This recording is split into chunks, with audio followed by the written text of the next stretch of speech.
So, welcome to the March 10th OVRC meeting. Good morning. We're going to start out by doing roll call, and I will go to, I'm Frank Vergassa, the representative and current OVRC chair, and I'm going to go to my left. Annette Lutz, Vice Chair in Toledo. Chris Sabin, OVRC Secretary. John Decker, Georgia Columbus Rep. Wayne Burkholder, Toledo alternate. Amy Seger, OOD. Sally Nunes, OOD. Christy Howe, BEOOD. Dimitri Johnson, OOD, Assistant Legal Counsel. Tammy Chavez, Assistant Attorney General. Chief Trammell, representative for Dayton. Lisa Paget, that's Dave Paget. 1-937-432-6188. Who was that last person? Dave Paget. Dave Paget, okay. And, okay, I think that's everybody who's here. The next item on the agenda, and I do think we have, I think Christy did ask, we have some corrections, or they have some corrections, approval of the January 20th, 2023 minutes. I don't know if anybody else does or not, but. Are we introducing anyone on the phone also? Oh, yeah, I'm sorry, I that's apologize. right. Yeah, let's back up just a second.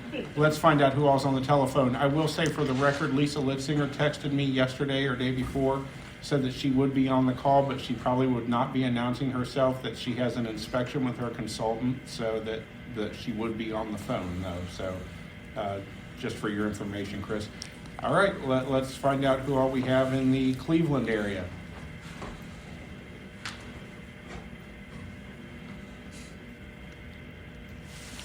Oh, what is that? From OOD. Jen Mead, consultant in Cleveland, Chris. Jim Mead, okay. Jen Mead? Yeah. Okay. And I know we heard Tom on there. Yeah. I heard Tom Neal. Yep. Anyone else from Cleveland?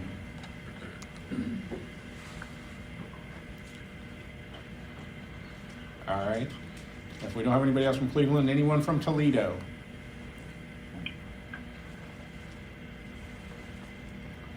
Toledo going once, twice, third and final time. What about anybody from Zanesville? This is Yvette Shackelford, the alternate. Yvette Shackelford, alternate Zanesville? Yep. Okay. Good morning, Yvette. Good morning. Good morning. Morning, ma'am. Anyone else from Zanesville?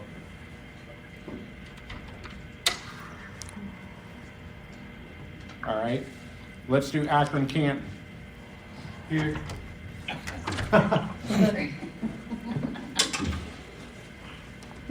Chris, Larry. Kelsey Good morning, Burrier, Kelsey. consultant, Akron Canton. Yep. Okay. And Larry Downfloss just came in. Larry? The Akron Larry, Canton your rep. seat's on the other side. That's it? Yeah.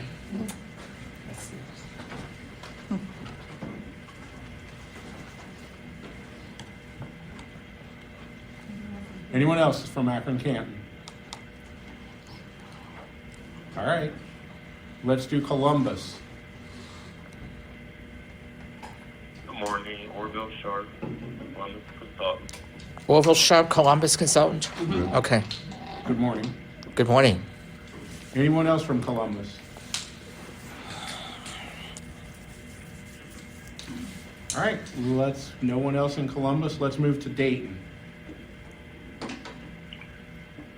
David Char, licensee. David Shar, operator, Dayton? No, he's a license. Licensee. Licensee, okay. Anyone else in Dayton?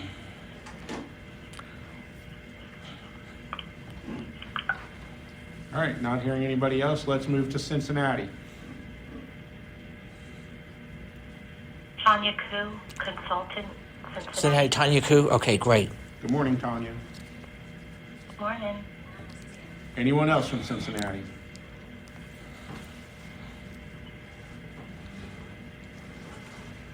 All right, okay. I think we've got everybody who's here and everybody who's on the phone at this point. So, Somebody else came in as well. who else? Who else?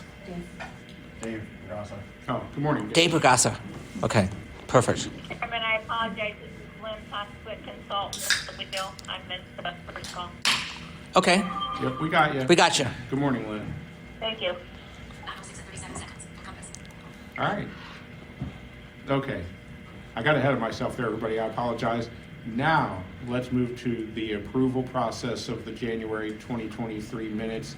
I do think we have a few corrections, but I think we probably need to do a motion to accept them, and then during that motion, we can get the corrections made, and what do we need to do? I'll make the Amend motion. at that point to accept them as corrected, or? Yeah. So if anybody would like to make a motion to accept the minutes, I'll do it. I'll second it. That was Dave Bagassa, second? that was No, Larry. Larry. Larry, okay.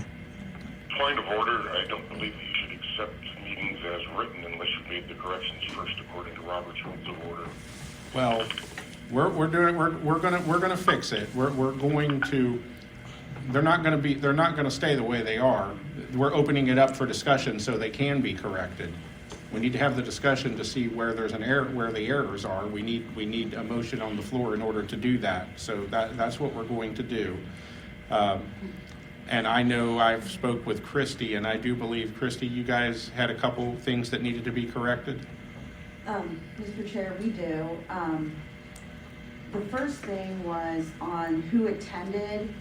You had Amy Chavez and it's Kim. Oh, I apologize, okay. It's okay. And again, Chris, you do an excellent No job. problem. It's Okay. a lot. I didn't even catch that. I didn't even catch I that. didn't either. That's scary. It's 27 pages. Yeah. The only other thing that, for me, Nice. and I thought Amy had some things where I think there I was was getting- confusion over what she said versus Demi. I don't know if that's enough to want to redo that portion. I don't know where that is. But where I was concerned is, I think on page, Yeah, I think it had to do with RSA. it does. Page 16 of 27. It says, Christie reported that Blast is holding a virtual conference February 2nd for vendors in which David Seal, RSA's fiscal unit chief, will answer questions from vendors and SLA staff concerning the new rule. And this is the $1,000 below. Christie expressed that the program can make, quote, anything maintenance and repair, such as spare parts. However, the ruling has other implications. I just need to make it clear that we can't make anything maintenance and repair. We can look at it, and if it fits under maintenance and repair, such as parts that are for a machine, you know, we're going to use that. But I can't just make anything maintenance and repair. So I think we need to figure out how best to say that. Again, these are public records, and I want to make sure that we're clear. I can't have a public record saying I'm going to go against federal Absolutely. rule. So can we say, Christy, that certain, I don't know how to word this exactly, but that certain, if things, it would need to be reviewed. It has to be reviewed by the consultant, and then if need be by management. I'm trying to think of the right wording here to have that be a little bit more, Maybe that we are willing to look at all of our purchases and, you know, and really evaluate if they can fit into another category legitimately. Such as maintenance, okay. And Okay. then down below on page 17, it also said, same topic.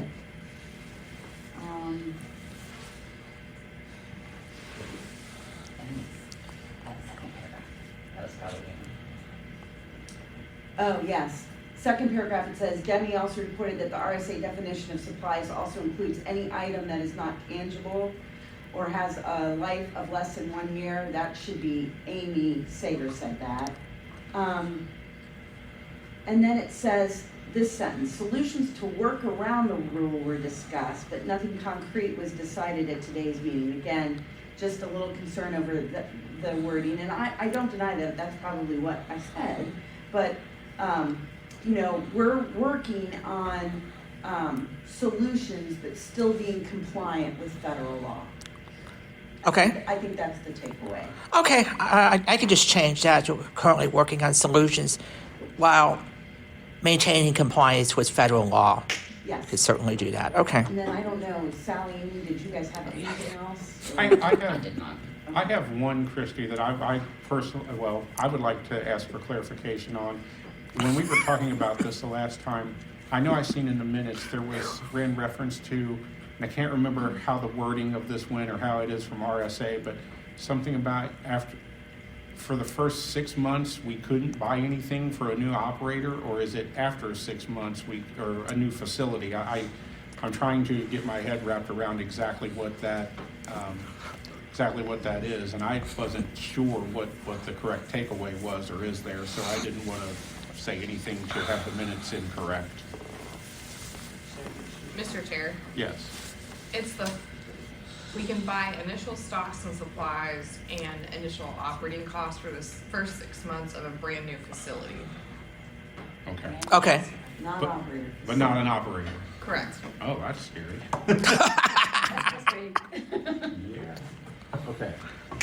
All right, but I just wanted to, thank you. I think we all needed clarification on Okay. that. Okay. So, anybody else have any corrections? All right. I guess, John, are you willing to I guess, amend your motion to accept the minutes as corrected? Yeah. And was it Larry? Yes. Are you willing, or do you agree with that? Yes. Okay. All right. Chris, did all that make sense to you? It does. Thank you. And all of that's recorded, and all All right, that will well, be. now we have to vote. So, John? Yeah. Annette? Yes. Yes. Dave Paget? Yes. Larry? Yes. Keith. And Keith? Yes. You're hiding over there in the corner on me. No, I'm not hiding. I'm teasing you, man. I'm teasing. All right. So the motion passes unanimously. So there we go. All right. Let me see what's.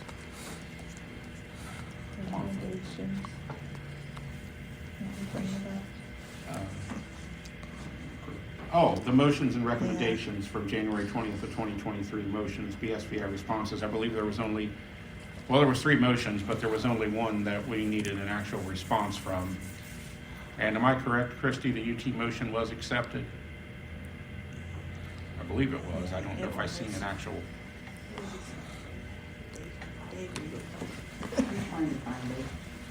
Well, they said that they told the university that was a simple sign, so Yep. they must have accepted it. Yeah.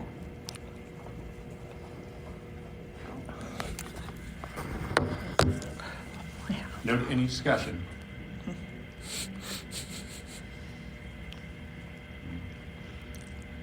All right. Okay. All right. So, before we jump into public comment, and I should have done this at the beginning of the meeting, I do want to say one thing. I know we have, in these meetings, sometimes we have very passionate, at times very heated discussions, and those discussions, I believe, are necessary. But on both sides, on management side, on our side, we are here to try and solve problems. We need to try and find solutions.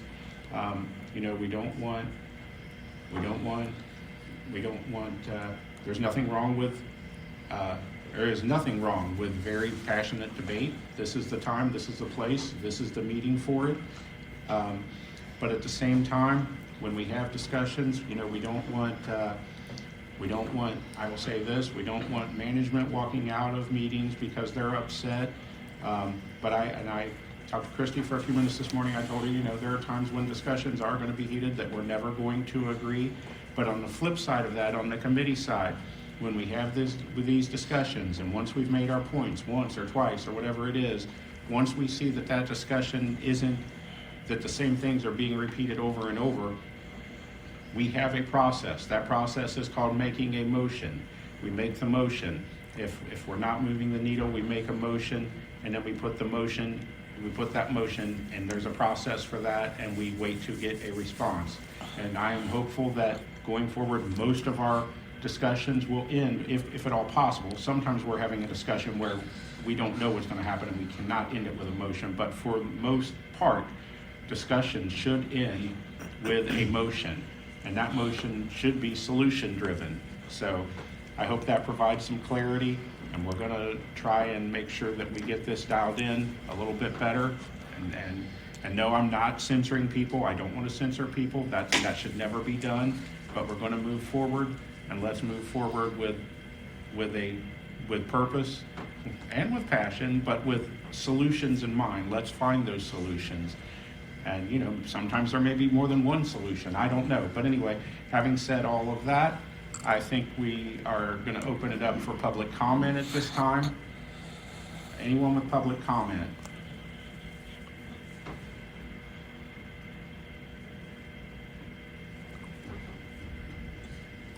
All right. Not hearing any, we will move to the next agenda item. And that is, I have on here old business. We just talked about this in January. We talked about waivers in writing, which I have no problems or issues with. I don't have any problem, I think, with the protocol we have. When I did mention to Christy that I was going to put this on the agenda, she asked me to add one thing to this when I said something about putting waivers in writing, because I do believe the committee needs to weigh in on this with a formal motion. But Christy said we also may need to have a discussion about a timeline.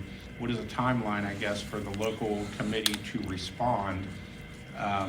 So let's open that up for discussion and see. And I don't know what you're thinking, Christy, timeline-wise, or if we need to have a discussion and see if a timeline needs to be established. But I am asking the committee to let's make this an actual motion recommendation and let our agency. I don't believe we disagree on how to do this. I think the only thing we may need to talk about a little bit is the timeline part of it.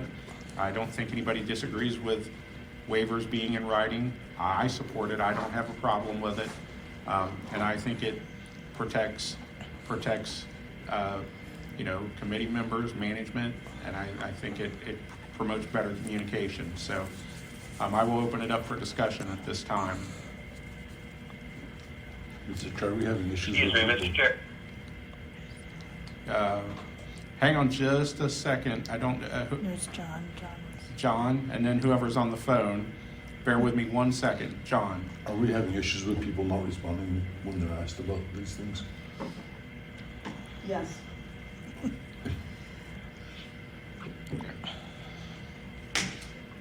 All right. I'm sorry, whoever was on the phone. This is Seth Ryan. I have a public comment I'd like to make about the UC situation. Couldn't get unmuted quick enough before you moved on, and I'm fine to wait until you have the discussion on the UC and the 10% to make my public comment, whichever works best. Yeah, I'm going to ask you to do that, Seth, because, and I apologize, I'm sorry you couldn't get unmuted, but right now if you will do that, I appreciate it, because I want to stick, and we have another item on the agenda that we need to get to that's urgent too, and so yeah, if you'll do that, I appreciate it. All right, so let's deal with this first and see what we can do here. Mr. Chair? Yes. I would suggest that if people are not responding in a timely manner, I mean, they're not doing what they're supposed to be doing, and heck, I could be guilty of it, I don't know, but try if they're not getting back in the Bureau, I mean, the Bureau can't really move on without the active participation of the selection panel, but they should contact the chairperson at that point and say, hey, we're not getting a response from the selection panel, and we need to move forward on this. I don't want there to be something, well, if there's no response, they can just do whatever. But there should be a second stage if the people are not responding, because, these are, they're voluntary positions. People get busy with things. Sometimes they might miss it, but they should respond. And if they don't, then it should be moved on to the chairperson. And I will be honest, there are times when I like to have a day or two to think something through, just to make sure that I'm going in the right direction, or I want time to talk to Dave, or maybe talk to a couple of other committee members to make sure that, that what I'm thinking makes sense, or sometimes it works, and sometimes people tell me, no, Frank, you're headed in the wrong direction with this, so, anyway, I guess the only point I'm making is I know it can't be like instantaneous in most, you know, unless it's real obvious, you can't respond necessarily always within an hour. John? So, do you guys try to call people as well? If they don't answer by email? Sally? Mr. Chair, Yeah. not usually, just because we do want it in writing. No, I mean, just to make sure that they got your email or what have you. Not usually, no. That may also be another solution as well. Mr. Chair, Yes. so can we word it in such a way that it's procedural if no answer is given within 24, 48 hours, that when you guys do call that person directly, I mean, just something that's practical. Yeah, I know, I feel guilty sometimes because I look at my emails 2 or 3 days down the road. Yeah, I was gonna say probably, and I don't know what, I would like to hear Sally or Christie's perspective on this. I would say 3 to 5 business days. Is that too long? Mr. Chair, Yeah. I had the same suggestion, was 3 to 5. Okay. Mr. Chair, again, it's my understanding, Sally, and correct me if I'm wrong, you have a conversation with them generally, or have a conversation, and then it said, okay, guys, you know, please put this in writing, and sometimes we're waiting longer than, is that generally it, or no? Or is it all over email, or is it a combination of both? Mr. Chair, Yes. I think it depends on the situation. I mean, I don't know that there's always a conversation ahead of time.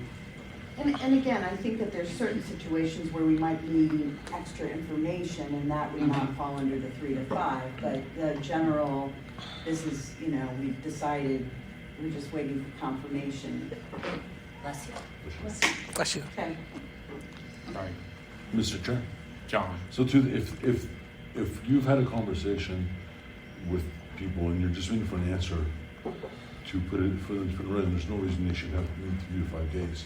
Like if you've already come to consensus. But if you haven't had a conversation and you answer, that's a different story. Then the 3 to 5 days makes sense. Mr. Chair, Yes. should all these waivers start with the conversation before an email is presented? I don't know if that's how it's always done, or does the waiver just show up in your email? Usually they show up. They usually show up. I mean, if there's a conversation, A lot. the page could be. Yeah, well, created. I think if there's a conversation, Larry, what I typically do, if I read something, I will get on the phone with, sometimes I'll call the consultant and see if they have more information. If they don't have it, then, I'll call Sally and say, hey, I can't really make this decision. There's not enough information here. Or do you have the additional information, or can we get it? Right, definitely a conversation needs to be had. Yeah. But a lot of times in the email, it's pretty, I'm not gonna say every time, but for the most part, it's pretty straightforward in the email. You usually know when you read it. Mr. Chair? Yes. I agree, but it would be nice to know that email is coming.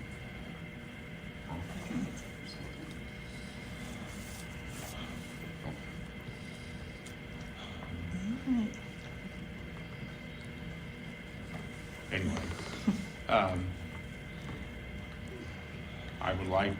I would hope that someone on the committee can put this into a motion format. Okay. So just for, Mr. Chair, just for the clarification, this is for waivers of priority? Yeah, As a point of- it's where we have priority locations where they ask for something that's basically impossible for us to do. Or the other problem may be we may not even have an operator in that building or in that area who would like to do it. I just wanted to confirm, thank you. Yeah. Excuse me, Mr. Chair. Yes. Just for general question, are all waivers communicated to all operators or licensees? Or is it just committee? No, it's usually worked out between the committee.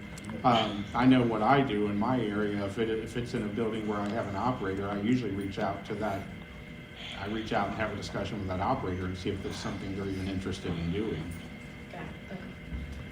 If we have somebody who's willing to do it, you know, that's fine, but a lot of these come from, well, not all of them, but some of them come from college or universities, and they want, you know, they want a snack bar, or they want a sandwich shop, or they want something, and they want it open from like 7 a.m. to 11 p.m. at night, and then they want an all healthy menu, and, you know, it's stuff that's basically our operator wouldn't be making any money if we went down the road that it's written. I mean, I don't know what else to say other than my belief is they write it like that because they don't really want us to do it anyway. Thank you. Go. All right. Okay, Mr. Chair. Yes. I move that all potential waivers be shared with the local selection panel in writing, and that the members of the selection panel will make every attempt to respond within 5 business days. Okay. I'll second that. All right. We have a motion and we have a second. Any further discussion? Yeah, I have one thing. Go ahead, John. I want to kind of add to that, but I wanted to get it on the table. So I'd like to put in that motion if Annette agrees that if the Bureau hasn't heard from the operator, from the committee member within 3 days, that they attempt to contact them by phone. I'm fine with that addition. This is Chris. Just to clarify, so what you're proposing, John, is the motion would be that initial contact would be in 3 days by email. No. Okay. I'm suggesting leaving the motion the way it is right now. Leaving the motion the way it is. Okay. And at the end of the motions, but if the area manager has not heard from the committee operator within 3 days, they should attempt to call me. Okay. Are you good with that, Sal? I am. I'll amend the motion to that. No, obviously say we want to have part about it being obligated, or you just want to- Okay. All right. Okay. All right, any other discussion? Okay. Not hearing any. Annette? Yes. John? Sorry, yes. Did you say yes? Yes. Okay. Who else is so? Keith? Yes. Larry? Yes. Dave Paget? Yes. All right, and I vote yes as well. Okay. The other one I had under old business is the program growth discussion we had back in January. And it was a pretty good discussion, and there was some good things said in that discussion. Unfortunately, it ended without a motion. And I brought it back because I think we do need to try and get this dialed in and get a motion for this so that our agency can kind of look at it and formulate their response so that the program growth work group knows where we're going and see where we need to go, where they either agree with us or disagree with us. And that's the way this process is supposed to work. We do it through motions. So one of the things I had asked about in January, and I was not trying to get this done to put Cincinnati State in front of any other thing we had scheduled, but the issue was Cincinnati State, at least at that time, and I don't know where it stands now, did not have a contract, at least for the snack portion of their business. And the program growth work group, at least our initial thought was we should try and at least talk to them, even if we couldn't go in right away, and we probably can't because we have other stuff budgeted for this year, but get a memorandum of understanding in place and try and tackle that. And I think their beverage contract was scheduled to expire, I want to say in 24, but I'm doing that from memory. So, and I'm not just asking for Cincinnati State. Annette made the point in January that, you know, we should be reaching out to a lot of these universities and trying to get MOUs, which is memorandum of understanding, to get them in place so that we can, and we do have, the program growth work group does have we do have a list, and that list priority-wise is based on expiration of beverage contracts, because the agency they asked us to do it. They said it's somewhat easier legally when we go that route. So that's kind of how we have it laid out. That's not to say that we can't do something different if we absolutely need to. And the other part of that is, of course, budgetary concerns and, you know, to make sure we have the money to do the things we need to do when we need to do them. Anyway, I wanted to open this up for discussion and see if we can get a motion to, for the MOUs that was suggested. There was also talk in January about reaching out to some private sector entities, such as, you know, I think there's a Honda plant and an Intel plant, finding out who and whom we need to talk to about that before those buildings, you know, I don't know exactly when they're opening, but if we could get ahead of the game and get our program, and yes, it is private sector, but for those of you who've been on national calls with NABM and a lot of other people, you keep hearing Randolph-Shepherd, whether we like it or not, yes, we have priority on state property and on federal property, but also to maintain this program, in certain instances, we're gonna have to go into the private sector. I mean, they have hammered, national leadership has hammered that that's going to have to be, you know, a piece of our business. So anyway, I'll open it up for other people. I think I hope I've gave a good starting point. Mr. Chair. Yes. This is Sally. I just wanted to let you guys all know, I sent letters to Cincinnati State and Miami University and requested response by March 31st, asking for a meeting with them. All right. And then I feel like if we don't hear from them by then, we'll take next steps. Right, which I assume that's, you know, involves legal. Mm-hmm. That's a good thing, thank you. Sure. Glad to hear that. Mr. Chair? John? I think we also need to look at modernizing some of the office stuff that we're doing, some of the office buildings. Somehow. Say that again, I couldn't hear you. Sorry. I think we need to look at modernizing our businesses in some of the office buildings to some extent, to make them more profitable. We do, John, and you and I've talked about that, and that's something we do need to do. And we all need to brainstorm and try and find solutions to that, because our you know, the two entities that got killed the most during COVID, now the universities are back up and running, but the office buildings are not. I mean, they're open, but there's not many people in them. Not at all. So, yeah, it's a problem, it's an issue. I'm sure it's not just an Ohio issue, but it's a big issue. Mr. Chair. Yes. I remember us talking about Columbus State a long time ago, but I don't remember if anything ever came of it.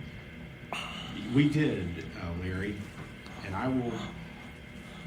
we, in the program growth work group, did work on it several years ago, and a program manager actually, and I don't know what the deal was or whatever, said that they were leery of Columbus State. They said it was a political powerhouse.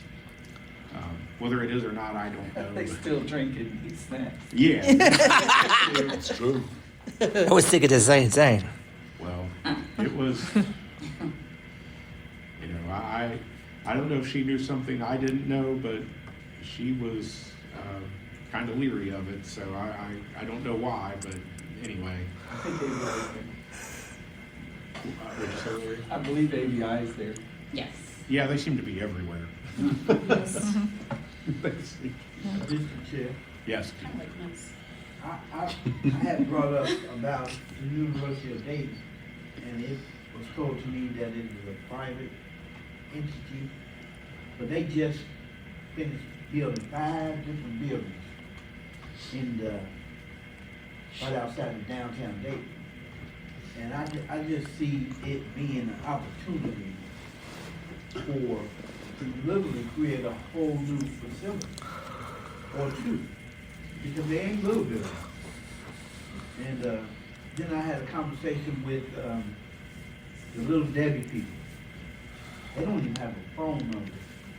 One of the delivery drivers gave me somebody's number down in Cincinnati, blah, blah, blah, and he's supposed to get back with me, but I do believe we need to expand to continue to exist. It just makes sense. It makes sense. On a private university, it's a little bit harder, but Keith, there's no, we could certainly talk to them. I doubt they're gonna let us in, but all they can say is no. Right. I don't know Mr. exactly Chair? how that would work. Mr. Chair? Yes. It'd be, well, I think that would be similar to, like you mentioned the Intel and the Honda, Right. a private university would be treated along the same lines. Right. We introduce ourselves, we sell ourselves, we tell them how wonderful we are.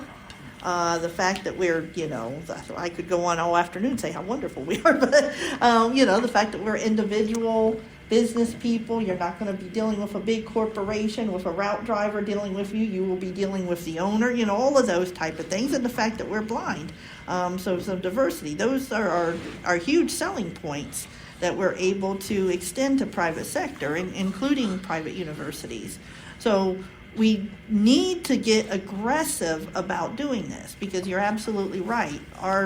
The fundamentals that Randolph-Sheppard were based on were the government buildings. Now we've expanded to universities, we've had rest areas, things like that, but government buildings is where we started, and they are gone. I mean, we have sites and we have a few odds and ends here, but that's no longer going to be the backbone of the BE program. So we need to find other backbones. One of them is going to have to be private sector. And we need to be aggressive at going after them. Yes, we'll get turned down. We'll get many doors closed in our faces. Probably way more doors will be closed in our faces than some that'll be open. But if we can get one open at a decent place every year, 2 every year, something like that, that's great. That's more than we're doing now, and it's more than we'll ever do on government buildings at this point. So I'm trying to think of how to word a motion, what exactly we want to have done. We've mentioned a few places, but it needs to be a broader motion than just those places. And I'm not sure if I'm prepared I want a motion. I want us to go after these places. I got to think about how I want to, how we should word it. Mr. Chair, Larry? Is there, like we're opening up the other part of Athens, is there money to open up places? And how many places are we limited to if they were to say yes? Well, right now, for this year, I know budgetary wise, and we're gonna have a discussion about OU Athens in a few minutes, and we're gonna have one and a few minutes later about Tri-C. So, and those are the 2 big items that were budgeted for this year. So those were planned ahead of time, and we're gonna have discussions about them and see where everything stands with both of those situations, and we'll see how that's all gonna work out. But Amy, if you would like to respond to Larry's because I'm not sure the answer to that, and I don't want to pretend like I know it. Mr. Chair, Yes. I think it would just depend on what's decided by the committee and the budget work group. I mean, realistically, like 2 large expansions like OU and Tri-C, I mean, it's a lot of money. I think we budgeted around like a little over 800,000 for that. And that's 2 locations. So if it kind of would depend on where we're expanding, like the magnitude of the expansion, on how many we could expand into in 1 year, and like the return on investment we get from previous expansions to keep things rolling. Mr. Chair. One of the things I will tell you, Larry, is when we have the budget discussion, there is some information to share with the full committee. I hope a lot of you already know about it. If you don't know, we'll get into it in just a few minutes, because it may change some thinking or some approaches, but we'll see what happens with that discussion. And we'll get into that in just a little bit. Mr. Chair, I do like the idea, like I was saying, of casting a big net and see what we come up with, just to get the conversation going and set lining stuff up. Right. Mr. Chair? Yes. I don't know if this is off track, but are we actually sure the University of Dayton is private? Because Yes. Yes. Yes. Oh, okay. It is. A lot of them will tell you they are. It's Jesuit. actually, I believe. It is, yeah. Mr. What? Chair, I need you, Chris. It's religious. I think Harold does. Yeah, I don't know. John was Mr. Chair. asking for. Yes. So, it's great, you know, we're doing really well with getting into the foothold of the universities. The problem with the universities is that they're all in certain locations, and then we're leaving the rest of the state cold. And not everybody wants to run a university. I agree with that, John, but what we were trying to do is go after stuff where we had priority. At that point, when we developed this, and I'm not saying we can't go after anything else, please don't think that. It was let's get the I don't want to call it easy, but let's get the legal stuff that we know we can do, that we know we have priority, to where we can make that case, to where we know we can determine that it's a suitable site. And you know, like Annette was talking about, and I talked about a little bit earlier, then we can hopefully get side by side where we can be working on private sector stuff too, because that's going to help your situation, John, with the not yours, but you know what I mean. What you were talking about with the office buildings. Mr. Chairman. We need to do, and you're right. We do have some of the university stuff lined up, and we need to keep moving forward with that, and then we can start putting some of the private sector stuff side by side with it. So that's where, I hope I'm saying that correctly. If anybody disagrees, please chime in, but that should be the goal, that we can do both, and I believe we can do both. Mr. Chair. Yes. There's university, I haven't seen the spreadsheet that has all the dates of the universities, but I've heard about some of it. And there's stuff going on with universities for several years, so if we don't work on more of the private stuff now and wait, then we're gonna be budgeting the university stuff for several years, so we're leaving a whole thing out. And so I'm not comfortable with, you know, I know you're saying that we're gonna do some of it, but I feel like the whole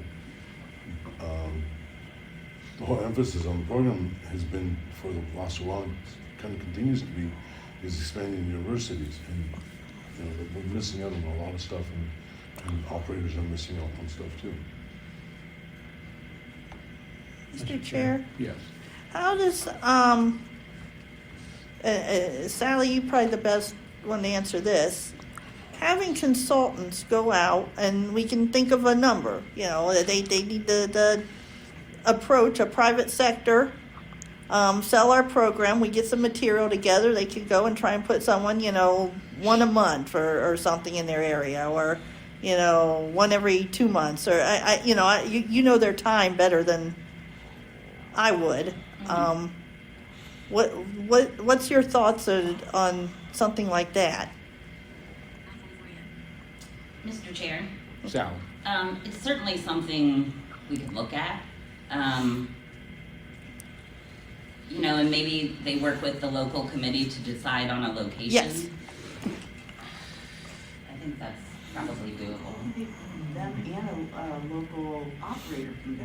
Absolutely, absolutely. Right. And Yeah, I like that. that I like. I just didn't want to make a motion to something that would be impossible for folks. Did somebody just say the Go-Getter program?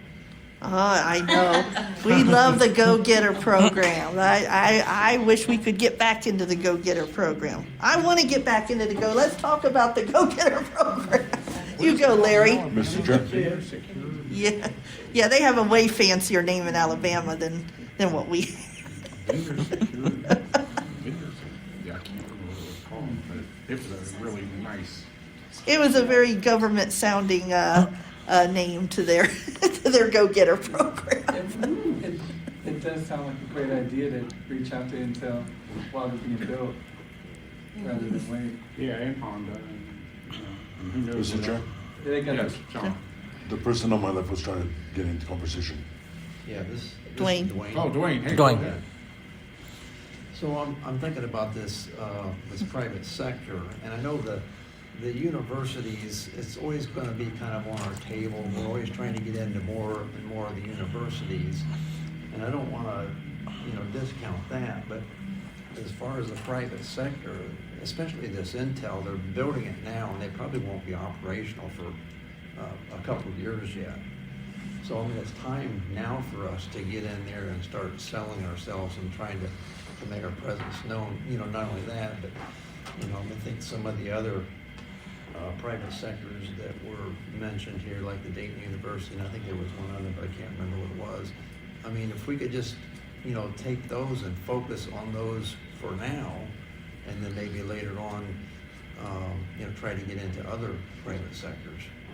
Mr. Chair, I believe that in the past, we had a packet that they would allow us to offer a potential, because like I remember years ago, I took it to the VA, and it is so many different levels of getting to who or how to, that we have more government agencies, and I'm gonna talk about Dayton area, that would rather fight us than to invite us in, if we have priorities.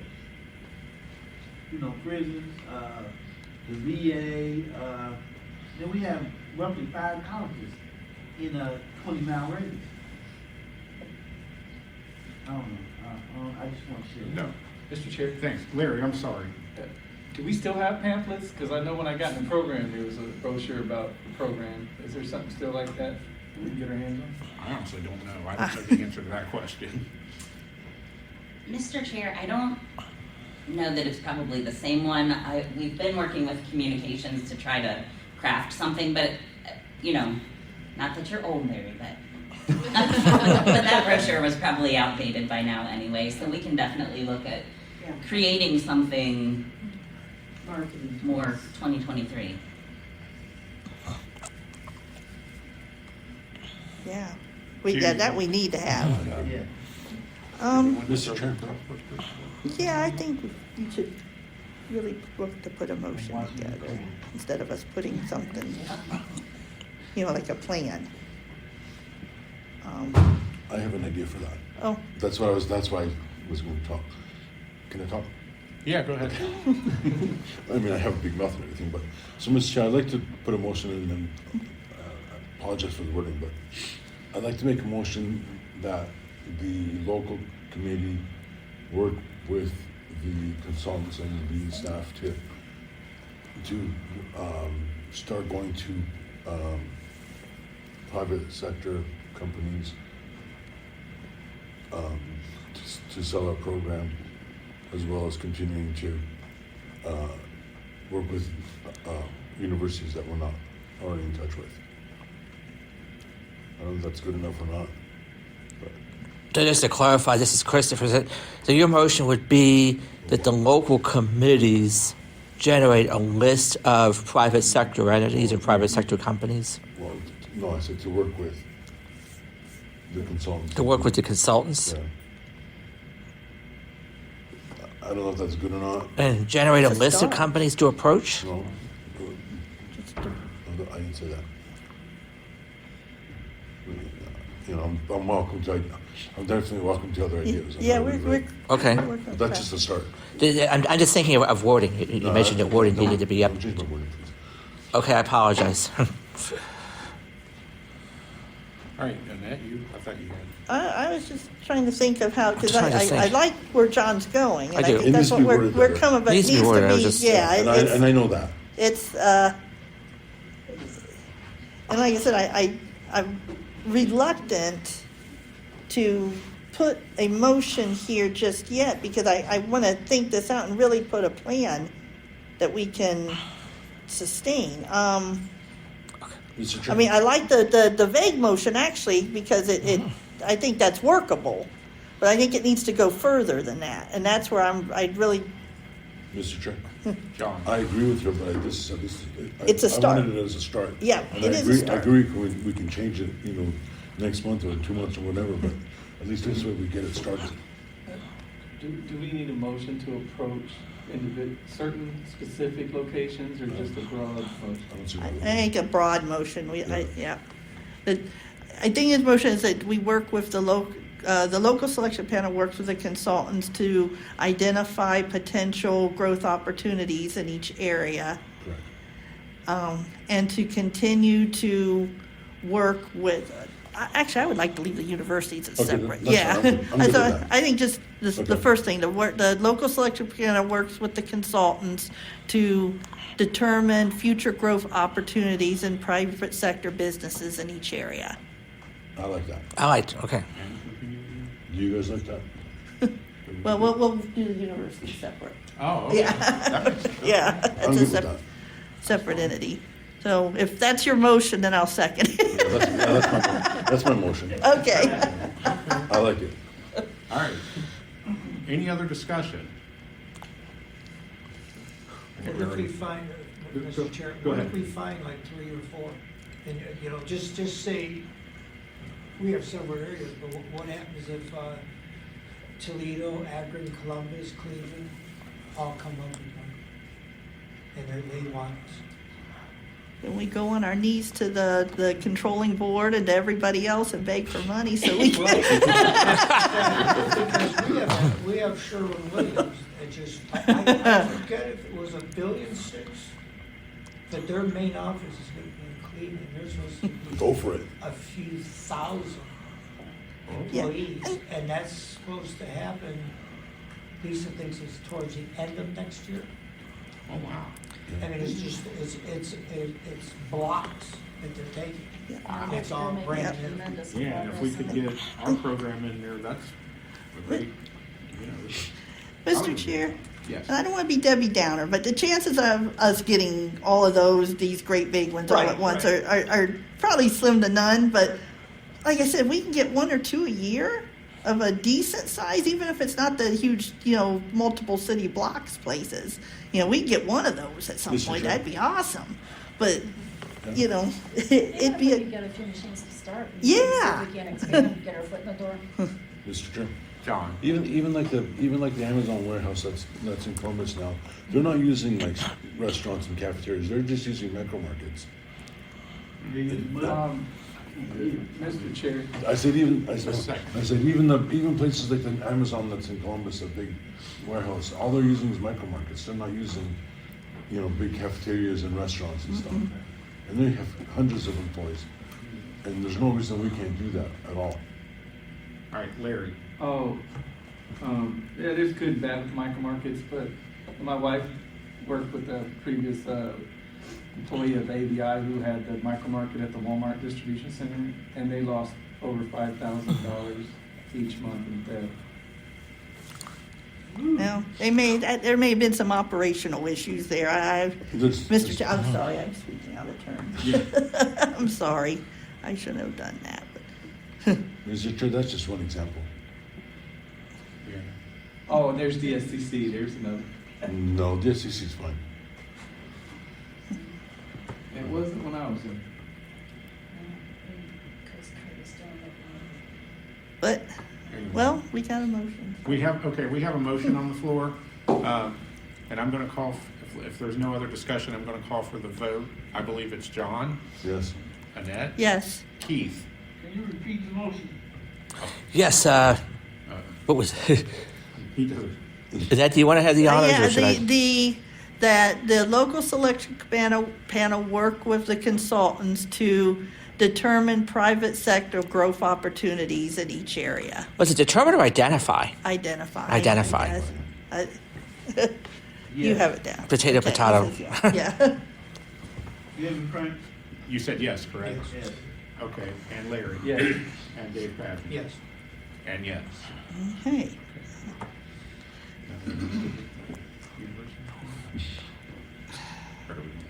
Let's, I'm not sure how, because we have a list out there and we're still working through, so let's. Okay.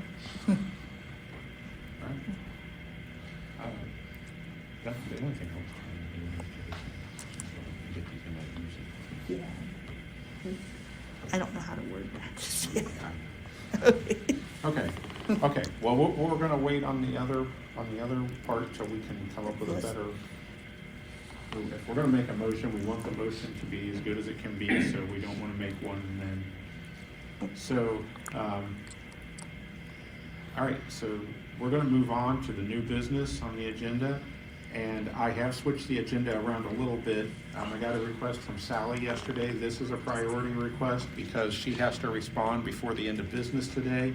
And this has to do with OU Athens. So let's get started and open up the discussion for OU Athens. And I don't know if Sally or Christy wants to take this or. Mr. Chair. Yes. So we do have the opportunity to expand into the other half of OU this summer for the fall start. I sent that to the local committee, which is Derek and Yvette. I heard from Derek yesterday, and he said they both agree, but he wanted to bring it before the full committee. Yep, and I think the committee in the past has supported doing this. I know we did back in 21, 22, whatever it was. I think there was a vote to actually take over the second half of campus, if I remember correctly. Yeah, I thought we already had done that too. That's how you do it. Yeah, I think Derek was just being dotting i's and crossing t's. I think he just wanted to make sure the committee had an opportunity if they had concerns or an objection that we put it out there. So that's why I think he wanted it on the agenda. So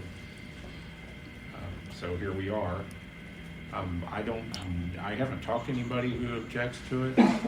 The only thing I did hear was earlier in the week when Christy and I had talked about a couple different things.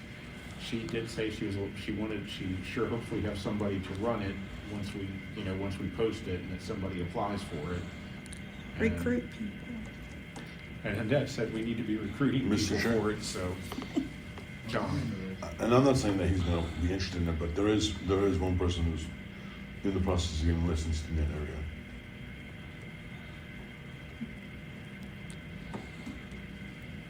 Okay, well, that's good to know. Hopefully if he's right semi-local, it might work for him. Right.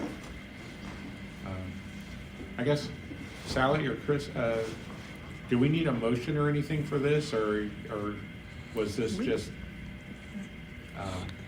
I think we should. Okay. Okay. Mr. Chair, I move that we proceed forward with obtaining and the rest of the business at Ohio University Athens. Second. Do we have a second? John did. John did. Okay, John. Any discussion? All right. Mr. Chair, Oh, go ahead. how large is the site? Good question. It's big. Is it just vending or? Yeah. Yeah, Okay. it's all big. Yeah. It's one of the harder. It's a hard one. Well, I mean, I've been told, and I've never been there, but I've been told by other people it's a very physically challenging because a lot of your product has to be taken up and down steps, and that it's not a lot of elevator access or anything like that. So it sounds like it could be a beast. And it's uphill no matter what direction you go. Yes, uphill both ways, the snow. That's how we went to school, right? Yep. 20 miles. All right. Happy to do it. Yeah. Any other discussion? All right, I'm going to call for the vote. Annette? Yes. John? Yes. Keith? Yes. Larry? Yes. Dave Pageant? Yes. And I vote yes as well. Okay. Thank you. Yep, you're welcome. The next item on the agenda, John Diacogiorgio and I talked a little bit about this yesterday, but I wanted to go ahead and I wanted to make sure I got this on the agenda so we could do this pretty early so I didn't get later in the day and then forget, and that is the Rhodes Office Tower. John, you want to, you or Sally or both of you want to kind of get us up to? Either way's fine. Yesterday morning we found out, well, let me back up a little bit.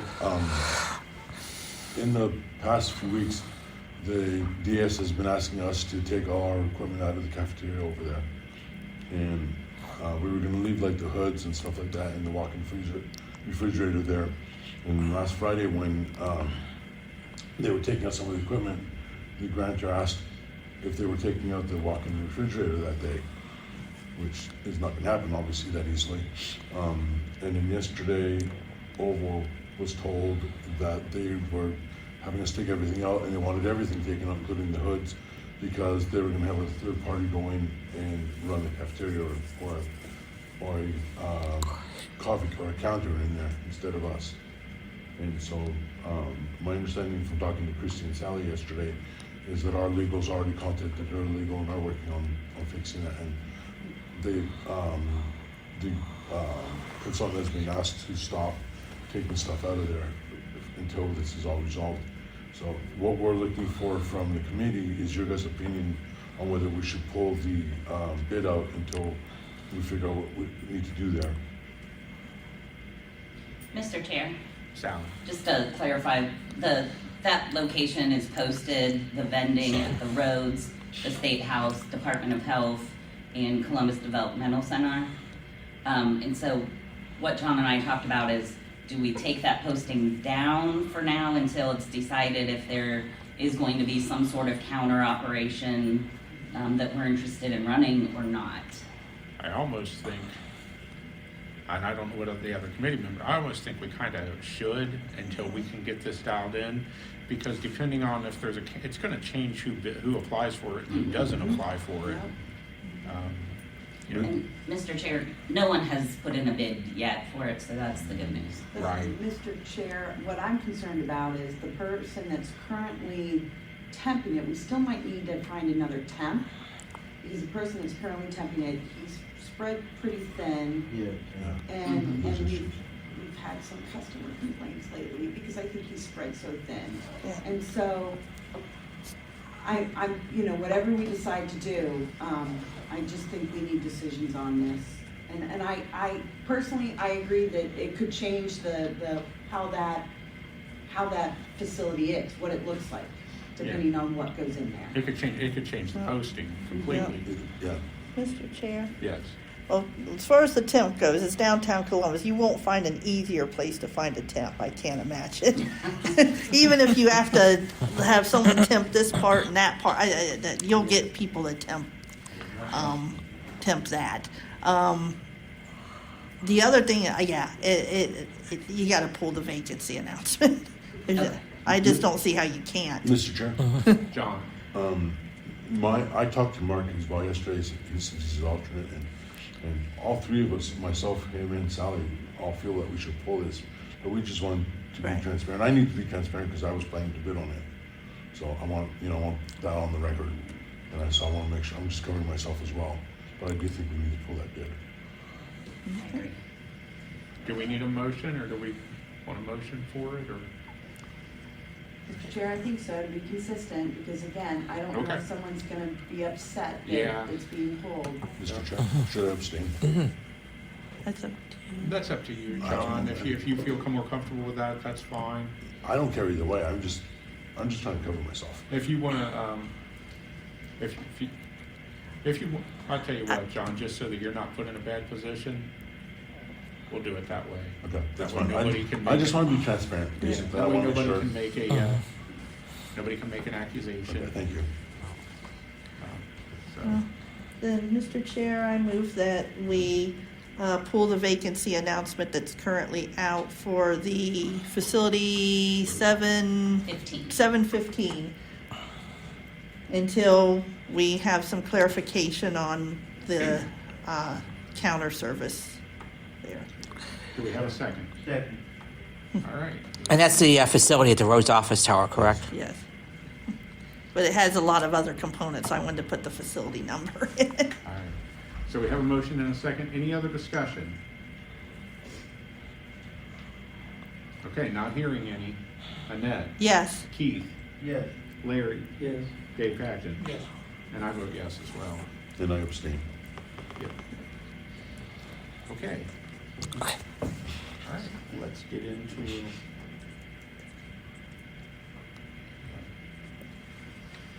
I have rest area ODOT updates on here. I don't know if there's any discussion there. I just put it on here just in case. I know they did provide the list to the committee. I didn't know if there was any questions or concerns that needed to be asked. I did see that on the list, a lot of stuff had one date, and I seen that those dates got pushed back, so they changed. So, and I appreciate, and I think all rest area operators appreciate having that information. But if there's no discussion on this, I put it on here in case there was, or if there were questions.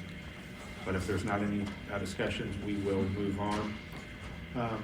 Christy, I'm going to ask you, or Sally, whichever one of you want to tackle this. I put this on, I didn't have it on the main agenda, but I figured I just wanted to see, is there any updates with the Wright-Patterson Air Force Base, the illegal competition stuff we have, playing out there? I know there's several components to that are being worked on and that you guys are tackling that from a lot of different levels, but I guess since January, has anything changed?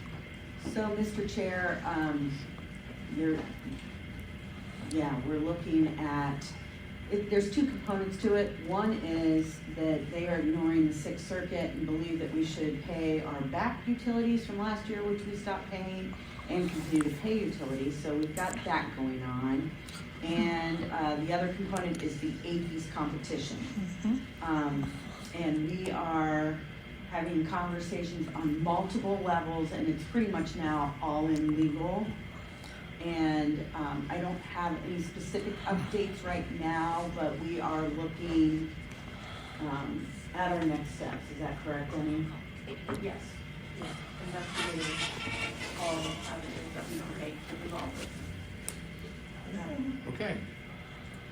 All right, thank you for providing that information. I just wanted to make sure nothing, well, it sounds like, I don't think we had the utility issue in January though, did we? Or we weren't aware of it? I don't remember talking about that. Yeah, that's a little crazy, but hopefully that can all be resolved. All right, the next item on the agenda is Tri-C University. And I don't know if Sally or Christy, which one of you want to open that discussion? I know we have. Mr. Chair? Yes. Initially, we were supposed to take over, we're on Tri-C Eastern currently, and initially we were supposed to expand into all of the other campuses in 2020. Due to the pandemic, we were unable financially to do so. So we had met with them, and at that point it would have been Vicki. So Vicki met with them, and I believe, did she take it through 21? I think she extended the time frame for us to go in 21.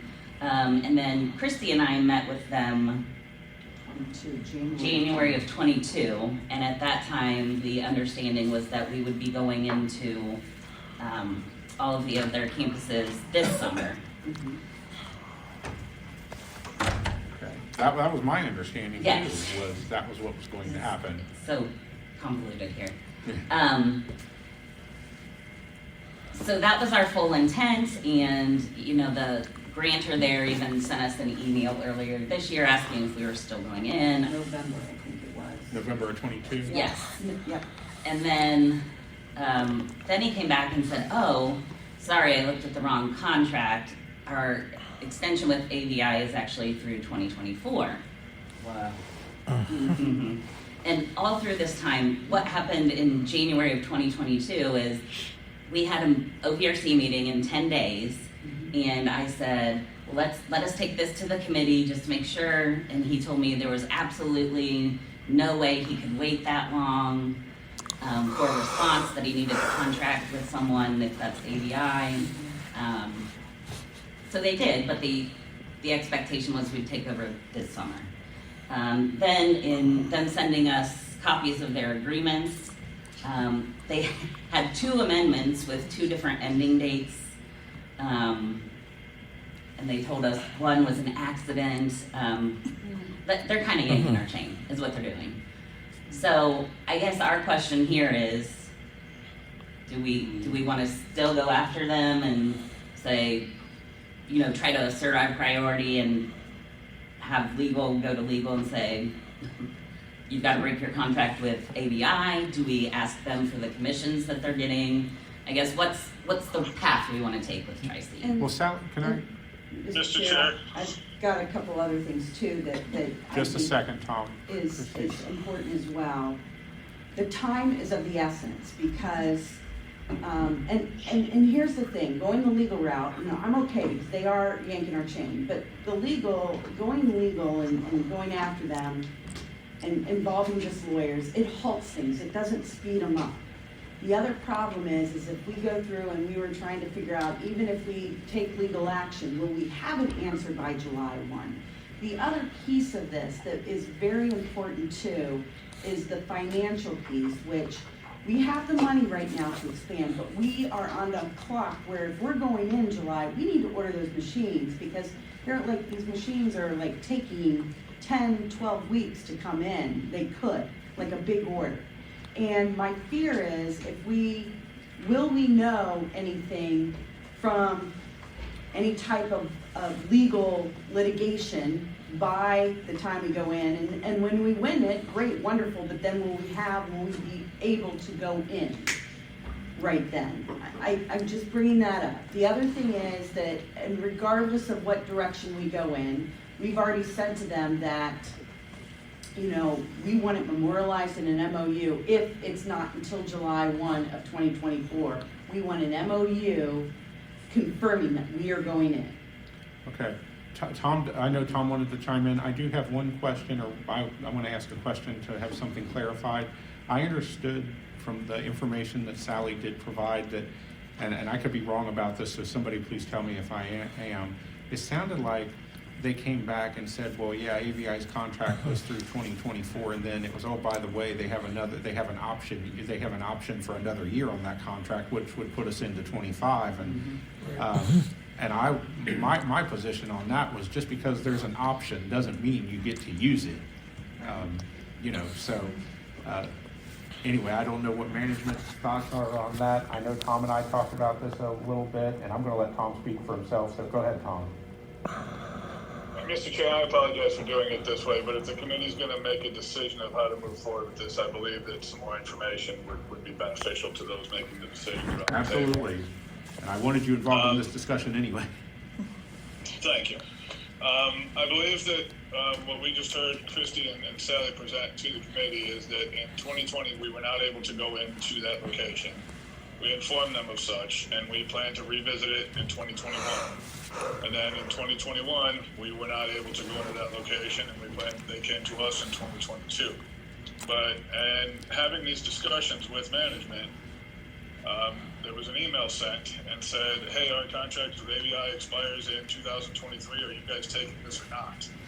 Then there was a follow-up email and said, I misspoke. It actually doesn't expire until 2024, and there's a one-year option for AVI to extend through 2025.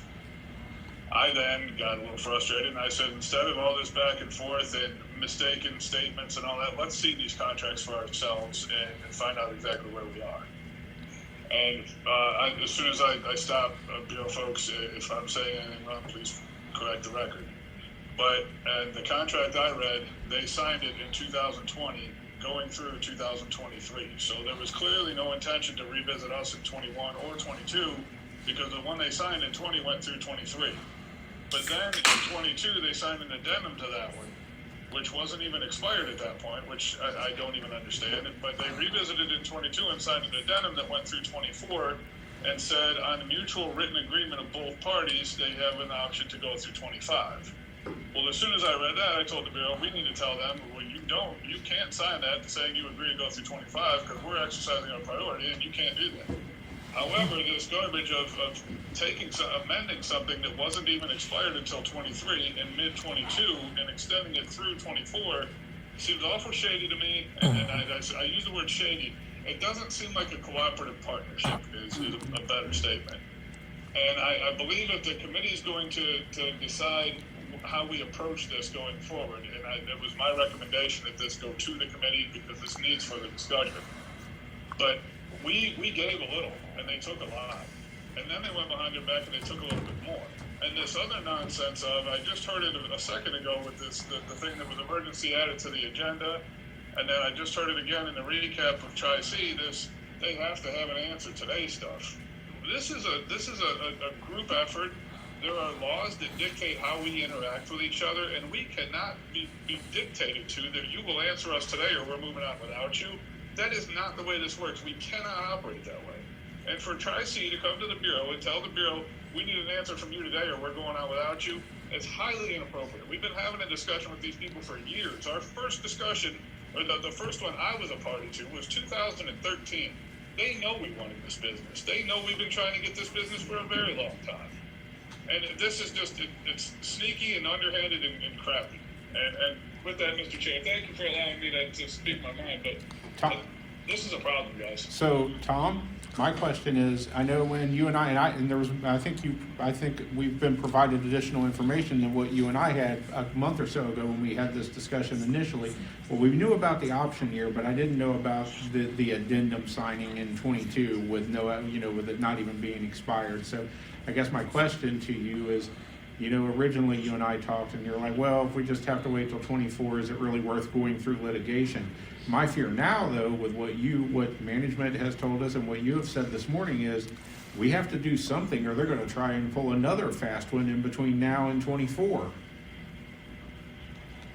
Mr. Chair, Christy met with us, Christy, Sally, myself, and Dave, and Jen, the consultant, got on a teleconference, and we kind of discussed our options. And at that point, the feeling was, if we're going to go a legal route and this thing ends in 24, by the time we get through court and all that kind of stuff, it will have already run its course anyway. The contract would have expired. So what do we really gain from that? Right. But now with this extension up to 25 and all that, I think that our priority has been taken advantage of it for a very long time.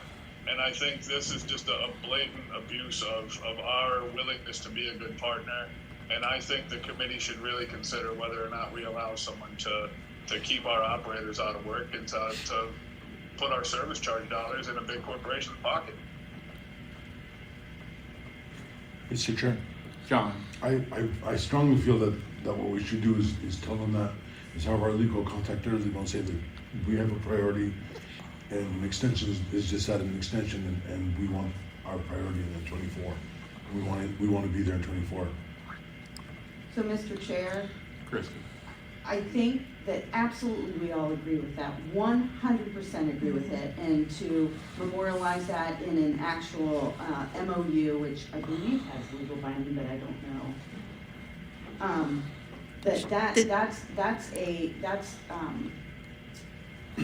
That's absolutely the bare minimum of what we're going to do. The question here is, do we try to get them, do we file something to try to get them to break their contract with, is it AVI? AVI, and try to still go in there July 1. But to Tom's point and everyone's point, litigation again takes a long time. I'm not trying to dissuade that. I'm just being, realistic on that. Or do we just put a stern, letter with an MOU going, we are coming in July 1, 2024? The other thing that we've discussed, and we all agree on, is that we need a strong BGA. A BGA apparently was started back in 2020, again, not by Sally, not by me. We want it rewritten. We want, assurances in there that our operator has the ability to set prices. So that's going to take a minute. Yeah, this contract was a piece of work. It's awful. Awful is the understatement. Yeah, aren't they? Doesn't that contract even put our operator on price controls to where he can't charge what he needs to? That's almost the least of it. Oh, that's illegal even within itself. Mr. Chair. Sally. Yeah, so in the BGA it says prices can be changed by mutual agreement, but there's never a mutual agreement. It is the Grainer dictating the pricing. Yeah, that should never happen. Mm-hmm. Especially with the pricing increases wholesale-wise that we can count these days. Yeah, that's insane. Well, I do think, I think I agree with the 24 part. I don't like the fact we have to wait, but to Tom's point and other people's point, unless someone has a different perspective, I think by the time we get through all the litigation, it would be 2024. And I think probably the best route is to really, tell them through legal channels and through a memorandum of understanding that in 24 we are doing this. Mr. Chair? Yeah. I just had a question. Christy, when you said you thought that was legally binding and you looked at the attorneys over there, but I didn't hear a response from them. So did somebody nod or shake or thumbs up or thumbs down or? Mr. Chair. Yeah. Yeah, you know, to some extent, an MOU, it is a legal tool between like public entities, it's a memorandum of understanding that something's going to happen. Now, with any contract, can parties, you know, go to the wayside? Yes, but at least it's a legal document that they're saying, hey, we're gonna do A, B, and C, that if they do, you know, for whatever reasons, not do what they say they're gonna do with that, then at least we have something that we could go to court with, or, you know, other channels, so I'm being overly lawyerly in my response, but basically, yes, there's some legal significance to that versus an email or a handshake or whatever. Okay. Or Now, a verbal commitment, yes. I have a follow-up question to Annette's, and I don't know if Dimitri needs to answer this or Christie. My question, though, is we say we're going in 24, but you know they've already stated, well, ABI has an option year for 2025. Do we foresee that as an issue? Mr. Chair, I do not foresee that as an issue. You know, myself, Christy, and Sally did meet with an individual from Tri-C that Sally had been working with, and their legal counsel, and they said that depending on what the committee here decided, they would be comfortable putting ABI on notice that they did not intend to renew. Good. Okay. So we Good. just didn't Okay. want them to commit to anything until we had an opportunity for you all to discuss and decide what you wanted to do, but they did put that on the table. That they would put them on notice formally that they were not intending to renew 24 to 25, if that makes sense. All right, Mr. Chair, Annette. I move that we pursue a memorandum of understanding with Tri-C. Tri-C. I almost said the wrong one. Tri-C. Yes, Tri-C, that we take over the vending services in July of 24. Second. July 1, yes, thank July you. 1st. July 1st of 24. And Do we have John, a second? I'll second it. John seconds. Any discussion? I Okay. have a quick question. Oh, go ahead, about- Dave, I'm sorry. Okay. I thought your contract, you know, from 20 to 23 it went. And it was up in 23, so we're gonna skip going in 23? Mr. Chair. Sally. Dave, this is where it got really interesting, is we had one version of this amendment that was signed and said the end date was 2023. Right. They told us that was a wrong document, and then they provided one that was the exact same Right. document and still signed on the same date, but had an end date of 2024. Right. So it was really shady. Shade, that's right, It that's was what the deal shady. Tom was, I just wondered, because I don't think Christie said 24, I was wondering. Yeah, I don't think the grantor expected the conversation we were having because he was squirming in his seat, which was amazing because he is who he is, but, Okay. yeah, so they did send over the one with the 2024 date, and I can send that to you and Tom too. But I think we do. called them out on it. Yeah, right, that's why I thought we were gonna do 23, but we do have a copy of that. I'll send the other one too. Okay. Yeah. Thank you. Okay, I'm sorry, Any other discussion? You're okay, Dave. Yep. If it's a time and place to ask it, yeah, we're fine. Wow, Mr. Chair, Keith. so in business, you can do something like that, and it's a legal document where they sign the paper with a due date of the 2023. Turn around and give you the same paper with the date that you signed it on, and says 2024. Is that a legal document or is that? Well, they played a game, Keith, let's be honest. They Yeah. played a game. Did they write a 4 over the 3? Probably. yeah, they had Sounds like white it. out and. Yeah, why not? Yeah. Right. I mean, but what we're saying, Keith, is it's gonna take, by the time we get through all the litigation process, it'll be July of 24 anyway. I get that, I get that part.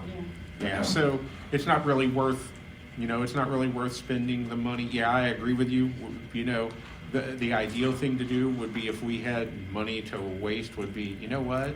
We're just, whatever, we're taking you to, I mean, quite honestly, they should be take it to court, but the process takes so long because they like I said, they played a game that, and I'm being polite about it. There's other words that could be used, but I won't use those. But anyway, do we have any other discussion on Tri-C? All right. Ed? Yes. John? Yes. Keith? Yes. Larry? Yes. And Dave? Yes. And I vote yes as well. All right. When we get to our motion passes, let's get going next. Sorry, I lost my place here for a second. Oh, we're to the wonderful RSA under $1,000 purchases discussion. Supplies and Okay. equipment. Mr. Chair, Yes. do we have a 5-minute break, Uh, or is there not a good time? Let's. Or Let's take a, if you need, yeah, we can take a quick 5-minute break. Everybody's trying to be back in 5 minutes, so, because we gotta get through. Oh, yeah. Basically, RSA has changed the conditions of supplies and equipment and really put everybody in some kind of just, including our program and operators, in this just really weird position. But anyway, some of the stuff they say they've labeled supplies is actually equipment. And anyway, I have this on the agenda so we can talk about it. I don't know if, oh, are we still missing management? Mr. Chair, There's someone over there. Chrissy and Sally aren't back yet, but I can WKRC Local start the 12 now. discussion if you Six want. speech Yeah, off. you're fine. So. I'm you sorry, guys I all apologize know- for that, Amy. I didn't realize they weren't here. I didn't- Oh. You guys know very well about, all this is going on. It's been talked about at a couple blast calls, and we discussed it a little bit in January. And the budget work group and I met to talk about this, just because we don't know what direction we can take with this. We can't spend money on the items anymore, so things like carts, totes, locks and keys, credit card readers if they're not already on the equipment,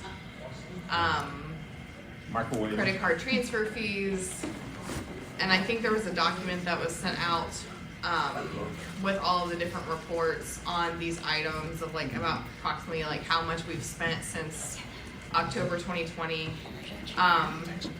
And the budget work groups and myself talked about, we have those funds that we have received for COVID relief for the initial inventory. So do we use those? Do we use unassigned state income to buy things like locks and keys,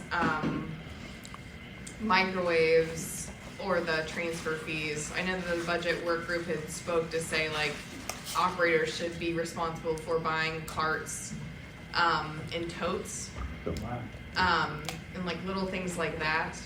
So I guess we're just trying to figure out what the committee would like to go with. Do we want to spend that money that we received during COVID? Do we want to spend unassigned income on those items, or do we want to have the operators pay for those items? And this isn't including parts for a vending machine, if you guys need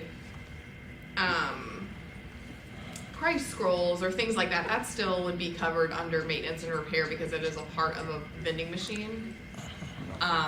So it'd just be those other items that are under $1,000. Mr. Chair.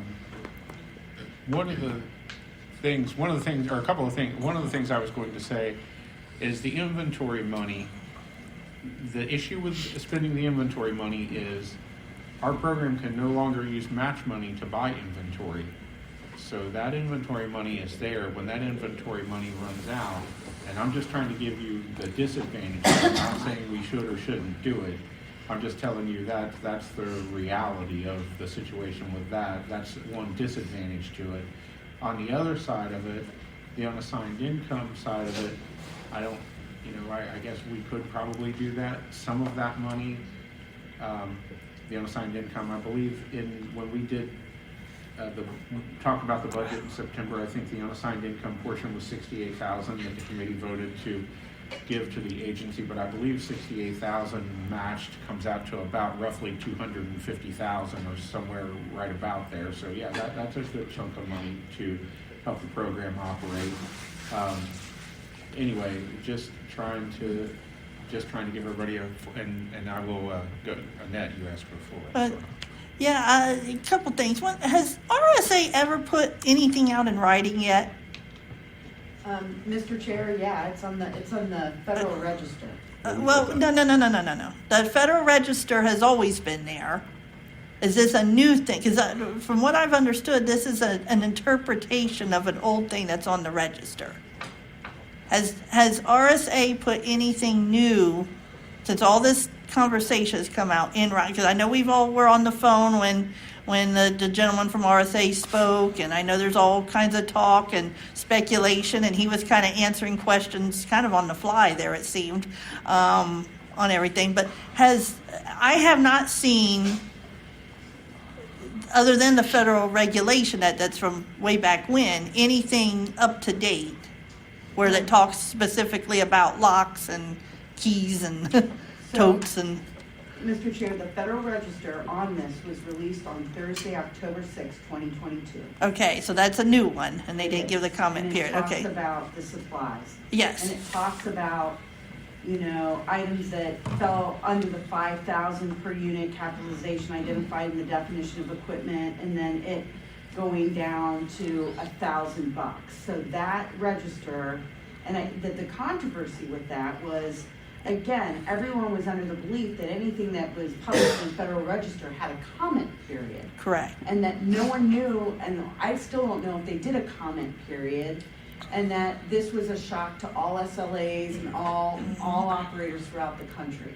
But this is part of a Federal Register. And okay. I'll have to look if there was a TAC release too on this.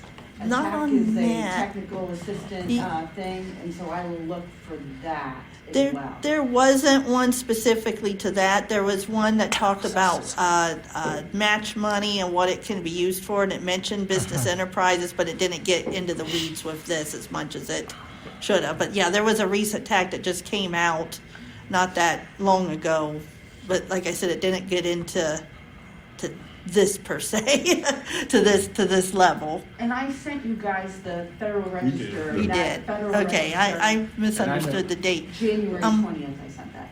Right. And I know I think, and I don't know if he's changed his mind. I know at one point that Derek and I had talked about it, and he goes, "That thing's just confusing." It is. It is. And it's up for a lot of but I believe the reason this is on the agenda is I believe Christy and them wanted to ask the committee about using either the OBM inventory or the unassigned income to buy some of the items that RSA, which we all know is, locks and keys, their equipment, I would say credit card readers, whether they're on a machine or not. I don't understand why there's a distinction there. But so to be clear to everybody, our management isn't doing this. This came down from the federal bureaucracy of Rehabilitation Services Administration, and right now we're all trying to work through it and live with it.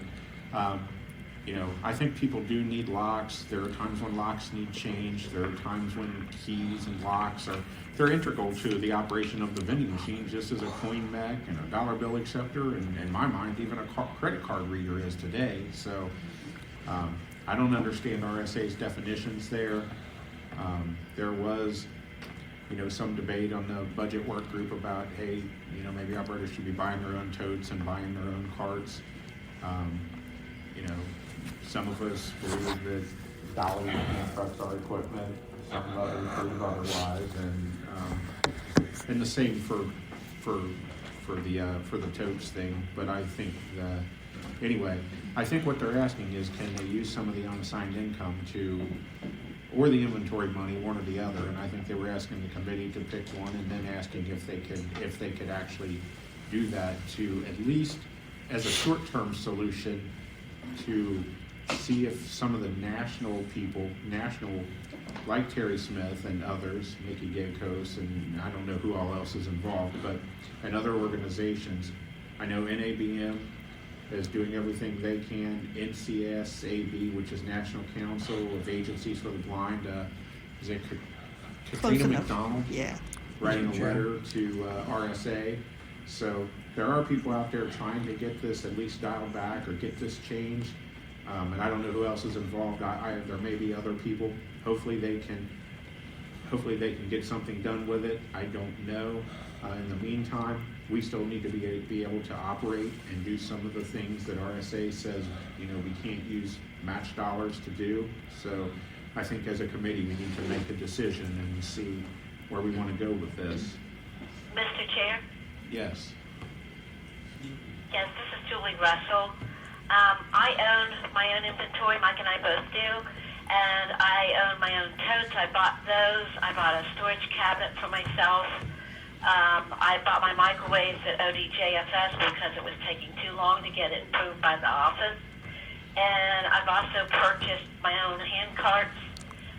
If you keep money back in your business, it's not like every year you're going to have to buy something anyway. But if you keep money back in your business, you should have the money to do all that. Well, Julie, we're more focused. I'm more focused on, I mean, I will be honest. I personally think that four-wheelers and things like that are equipment. Other people do not, and I respect their opinion.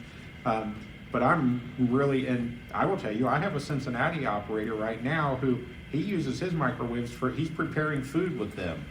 And my comeback to RSA with that is that's equipment. And I think even management and the consultants would probably agree that's equipment, but they've got the definitions messed up. So that's one thing. And yeah, he did buy his own microwave, but they're not there just for customer convenience. It's being used as actual cooking the food to send out to customers. Then the other issue is this business of a card reader not being equipment, or keys and locks not being equipment.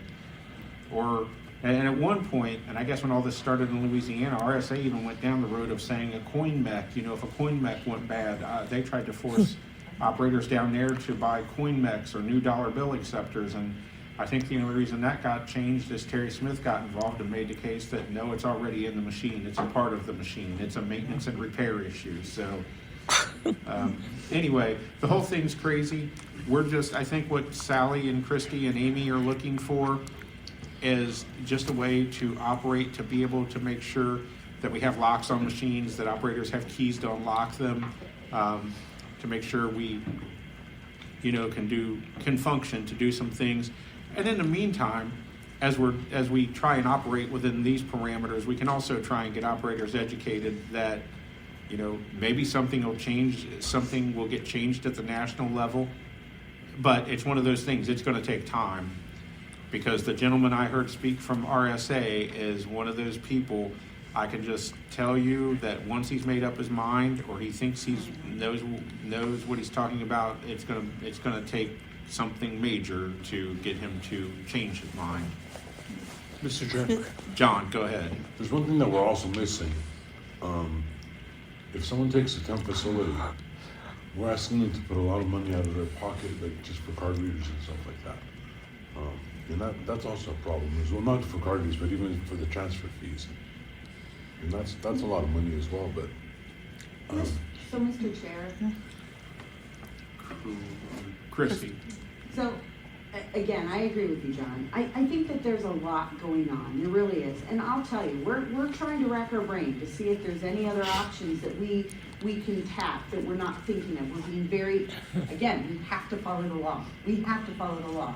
But is there another pot of money that we're not aware of, or something that maybe we can, or can we, leverage VR, like particularly with new operators coming on? And so we're doing initial exploring on that. I think that that's something that we can absolutely look at. And the temp facilities do worry me, they really do. But I think what we need right now is we need a stopgap between like what's going on in DC and what other creative but legal things we can do. And I think we also need clarification on, are we telling everyone to buy their own totes and carts and write them off legitimately as a business expense? And we will then use either the COVID relief money or unassigned income to get us a stopgap, and what would that, I need specifics on what that could cover. Is that covering locks and credit card fees and what? Microwaves. And microwaves. Because we've got people right now that need these things. We have needs right now that we are holding up, and we need clarity of we don't want to hold up anymore. It's not fair. Mr. Chair. Mr. Chair. Annette. All right. Sorry, I'm going to go through the list here. Locks. Why are locks not a part to a vending machine? Because it's under $1,000 and they don't come with, and I even asked, can we order them with the vending machine? And I was told that they're not as good, they're not as similar, plus people have, it's under $1,000. Right, and I understand it's under $1,000, but it's not a separate piece to it. Yeah, it doesn't come with the machine, but the gentleman on the phone, like when he was talking about credit card readers, he said that if you order the machine and you have to replace the credit card reader, on the machine, the ones that's already out there in the field, that you can replace the credit card reader on the machine. Like if my credit card reader broke, you can replace it. So that didn't come with the machines. You already put them on there. They're already there. Now, a machine that doesn't come with it already, a brand new machine, yes, he did distinguish that. But a lock, to change a lock on a machine that already has a lock, because just because it didn't come with the machine originally years ago, it's there now. So to change it now on a machine that already has a lock on it now is the same thing as changing a coin mech on a machine that may not have had a coin mech on it before, or a brewer thing or something. So an existing machine that's out there with a lock, changing the lock, I think is definitely coverable. The other thing I want to, then let's talk about credit card transfer fees. That's not a purchase of anything. That's like a business expense, whether it's operator or the bureau or something. Isn't that like a management expense? It's not really purchasing of any equipment or a supply. So what RSA is saying is that we can pay for that the first 6 months of a facility, that anything ongoing, that should be a business expense on the operator, that is not a systemic thing where we should be paying for that service. But they said that with all kinds of stuff. Like he said you could even pay for labor and gas and all kinds of stuff for a brand new operator or a brand new facility. All kinds of stuff. Some of the first 6 months that we open a facility, the Bureau could pay pretty much everything, he said. Yes, but after that we But can't. I'm trying to understand why the credit card fees in and of themselves is different than ordering, say, staples for your office. Or paying the light bill for the office, or you know what I'm saying, other bills that you have to do with, because that's a transfer fee. It's not an ongoing business expense that an operator incurs. It's not the operator's, it's not paying the operator's everyday business expenses. It's the manager transferring one facility or one operator to another, which is the Bureau's responsibility, not an operator's responsibility. Mr. Chair, Amy. the way that RSA has worded things, it's an ongoing expense for a facility. It's not for the management services, the overall program. Right. So if we were going to take it to that level, I know that this has been up for debate, a master account would eliminate those fees. Right. But a transfer fee is not an ongoing expense for an operator. It's a one-time transition from one operator to another. So there's no There's nothing to determine, should it be the old operator to pay it because they got to get it out of their name, the new operator to pay it because they got to get it into their name. It's transitional. It is not an ongoing business expense from day one of that business. So that's something that's why we originally said the Bureau would cover those, because Mr. Chair, Amy. it's not at an operator level that RSA sees this though, it's by facility. So if it's an expense for a facility that is existing, then we can't cover it basically. It's not, and the only thing that can be paid for is initial operating costs, not anything past the 6 months then is considered ongoing for that facility. Nothing is on an operator level for this stuff. It's always the first 6 months of a brand new facility. can you pay a consultant to come and take in a transitional inventory to help count, do the paperwork, transition from one operator to another? Yes. Then why can't you do a credit card transition? We can't. So management services means supervision, inspection, quality control, consultation, accounting, regulating, in-service training, and other related services provided on a systemic basis to support and improve vending facilities operated by blind vendors. Management services does not include those services or costs which pertain to the ongoing operation of an individual facility after the initial establishment period. Well, I think it can be read either way. Who do I hear? I'm sorry. Larry. Larry, go ahead, Larry. Yeah, Amy said master, what is that, master, let the Bureau be over the credit card readers.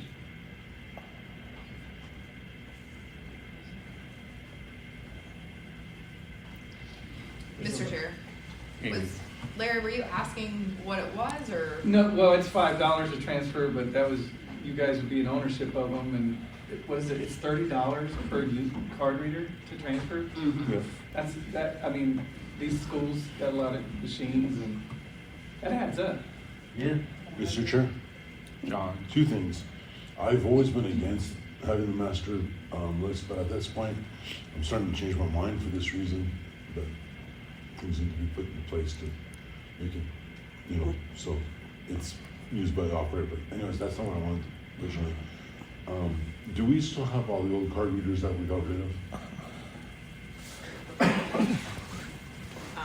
Mr. Chair, no, the old G9 card Yeah. readers, those went to an e-recycle. Because I was gonna say, you guys can put those on the machines and then say, well, we need to change them. And that would work fine based on what you guys just read. Yeah. And Mr. Chair, in all reality, I don't think, because we just went through and replaced all of the old G9s. Most machines are up and running with G10s. I know that we have a handful of situations where we are trying to piece together card readers, but I don't think, because as we were buying new machines, we're buying them with card readers. So if someone has a telemeter and we're switching out a machine, we're gonna, take the one we bought with the machine and put it in the warehouse to use for future use. I don't think that's going to come up as often as the transfer fees are going to. Mr. Chair? Dave. So, does this just apply to new facilities, or is it retroing to include all existing facilities that are now currently past their 6 months of establishment? It covers all existing facilities. They can only spend money like that on a brand new facility for, I think we said earlier, the first six For 6 months. That's a big retro. Yeah. Mr. Chair? Yeah. As far as the microwaves goes, can't they just buy a nicer microwave? I don't know the answer to that. I don't know the answer to that. I mean, question. you could go to Lowe's and get $1,000 microwave, so I would imagine there's commercial ones, especially for in a cafeteria that's doing stuff, just buy a nicer microwave. Mr. Chair. Sally. Just for reference, the commercial microwaves we buy currently are like $350. So that'd be It'd be a big one. jump. It would be a big jump. Yeah. And Mr. Chair, if so we buy something that's over $1,000, like a microwave, we have to put an asset tag on it and track it. So then when that is not in use anymore, or something happens to it, we also have to take that, we're gonna have to pay to get it back to Schaefer to go through the salvage process as well. And then if we would not be able to find said microwave or something, if it comes up lost, then that's a whole nother ordeal. So also keep in mind, anything we buy over this $1,000 has to be tracked with our asset management system. Which we do already with lots of stuff, so. Mr. Chair? John? I have a couple proposals on me. I think for the short term, we need to take money out for microwaves and locks and stuff like that, and keys out of one of our other funds. I strongly feel that the operators should buy their own totes and carts, since they can take those to any facility they go to. But I also think we need to look at that whole master list, just to be able to avoid this problem of transitions, even though I don't like that master list. Mr. Chair, the biggest thing with the master list is unless all operators are on it, it doesn't do a lot of good. I mean, I guess over attrition, people would get on it. But I know there's gonna be a lot who aren't gonna just jump right on it. So then when they leave, it's still gonna be a problem. Mr. Chair, Yes, Larry? can the Bureau buy new operators, carts, and totes, or not at all, period? Nope. Through VR, not through BE. Okay, yeah, okay, that's Yeah. that's a good idea. So you guys can't buy those for a brand new, well, I think they could do it for a brand new facility. Brand new facility. Yeah. Brand new facility they could, but not for a new operator. Can we assign those totes and carts to that facility? Like part of an inventory? Mysteriously, Mr. you know, I find don't it know if over we- to another facility. Yeah, Steph walks They- away. Mr. Chair, they'd have to track them, and You can track it. yeah, you can. You're But managing most of us, yeah. Need it over here now. Well, just, 12 totes and 12 lids and replace them when you leave. That's not such a big deal. And, nobody will know the difference if, operator A says, oh, you need these, great. They probably last a long time anyway, so, I don't know. But I think the request here today is, do we want to use some money from unassigned income or from the inventory money to cover? And like Christy said, it needs to be specific as to what that money will be used for.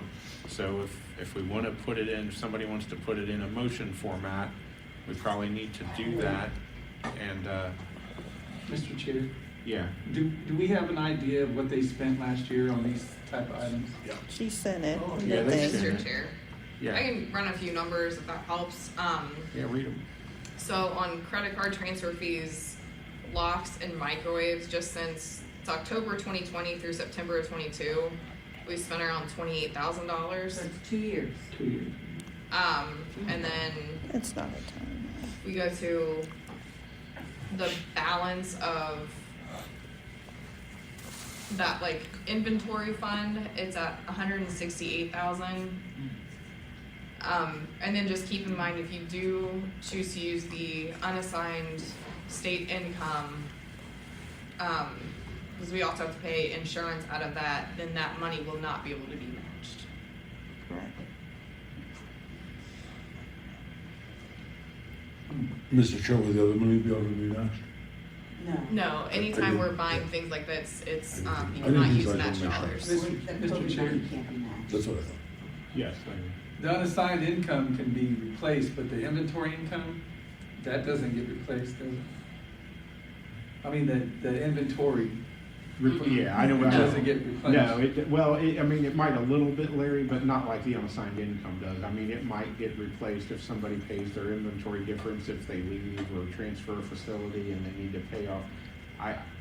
Christy and them would have to answer that. My assumption is they probably put that money with the inventory money, but I don't know that. That probably just goes. And Mr. Chair, the only revenue, so to speak, going back into that is, like, someone pays down their inventory or there's inventory shortage and the operator pays that back into the program. Right, that's what I'm, and that money goes, does that money go into the other inventory money that you guys have? Yes. Okay, that's what I thought, but I wanted to make sure, I didn't want to make an assumption. Mr. Chair, what about, does this affect equally, like, newly built buildings and existing facilities? No? Mr. Chair? John? To answer his question, if it's a new built building, it's a new facility, so new facilities don't get affected by this law. But it would be in an existing facility. Then yeah, it would be affected. Mr. I Chair. don't know. Yeah. So, I think RSA has said facility, but they've also said like expansion falls under that too. So, some of the things we would be able to purchase depending on what it is.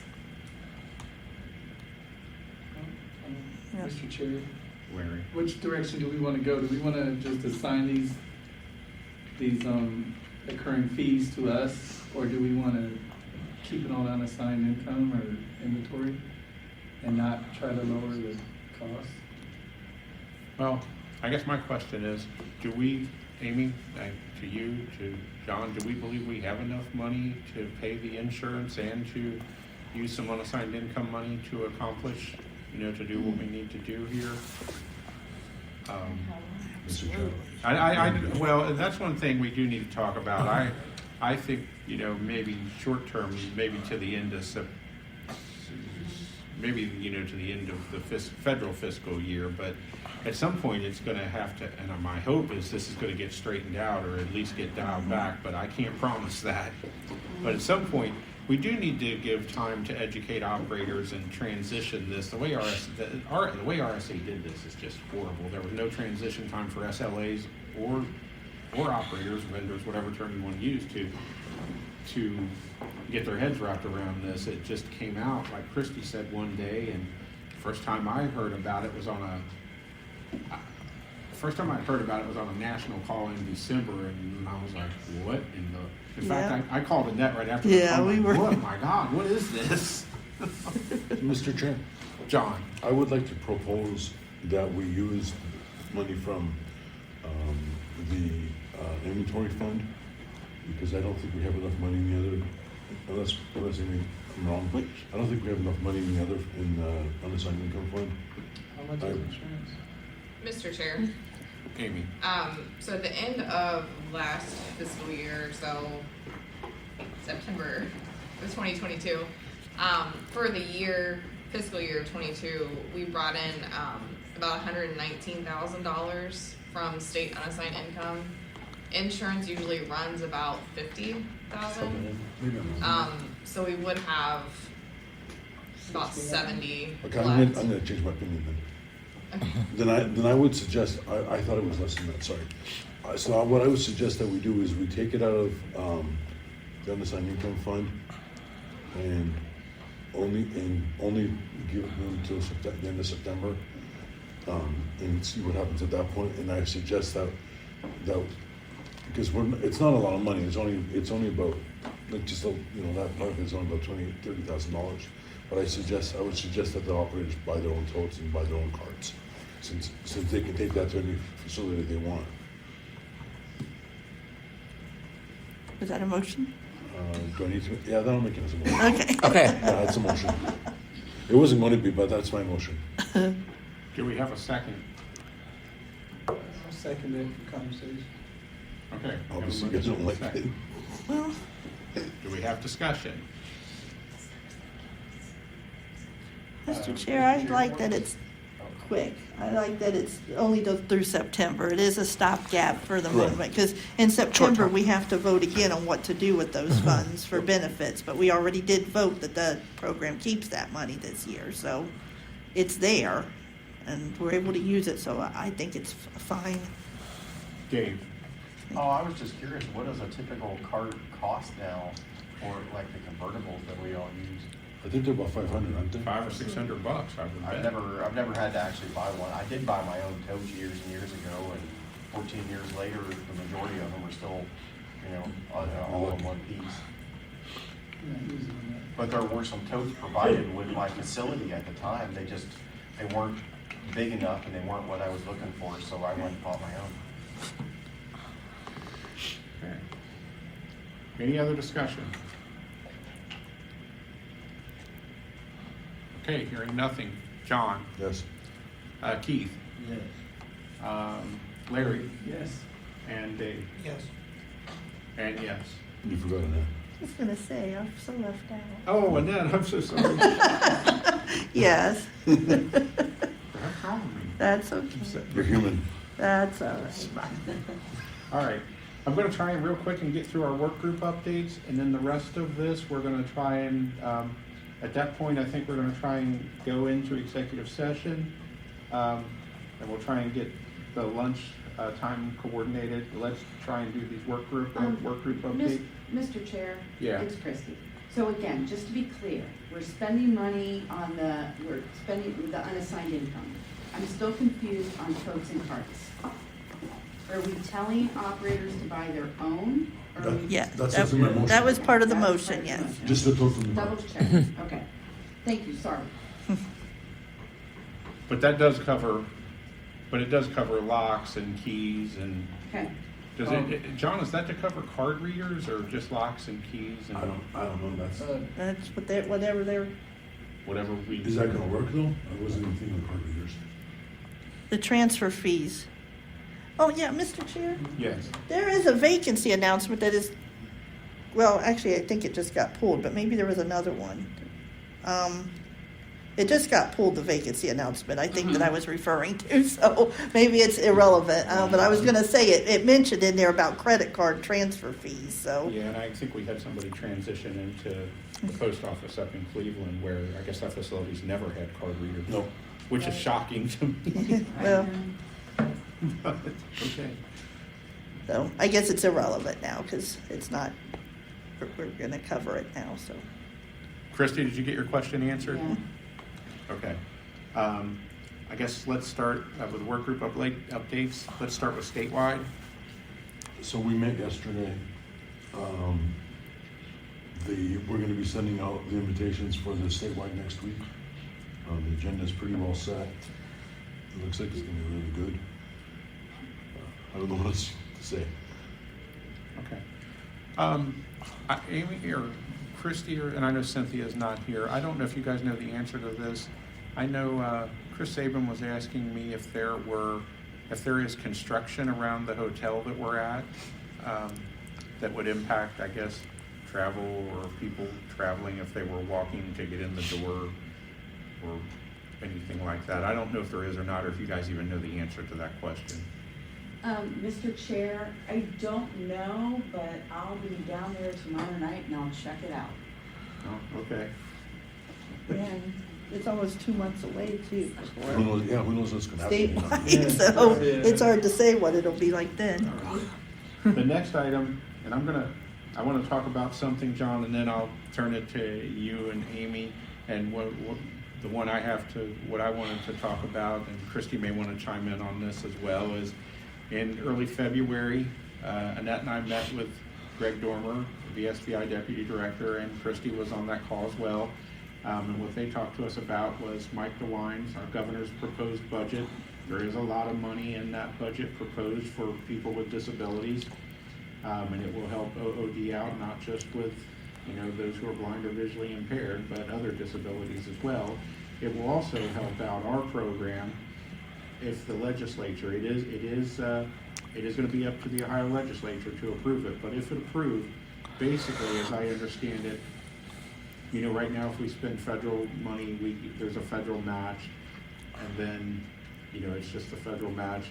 Basically, the way the budget is structured, as I understand it, it'll be basically like 100% match. This is for a 2-year biennium budget. It'll go from July 1st, this July, the state begins fiscal 24. And the same thing, so to go 24 and 25 if approved. One of the things Greg said, I guess one of their major one of their major projects that they would like to use that money for is to, and the hope is, so it will give us, they want to use that money to update and replace equipment that is 15 years or older. I believe that's correct.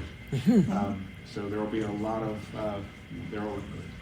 equipment being replaced. I think a lot of our stuff is older.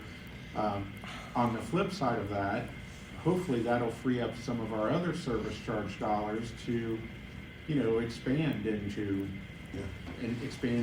other opportunities, whether it be universities, whether it be in the private sector. But it'll, and my thing with that is we better move while we have the money, because it's only a 2-year budget. It probably won't go on forever, and who knows what's going to go on in 26.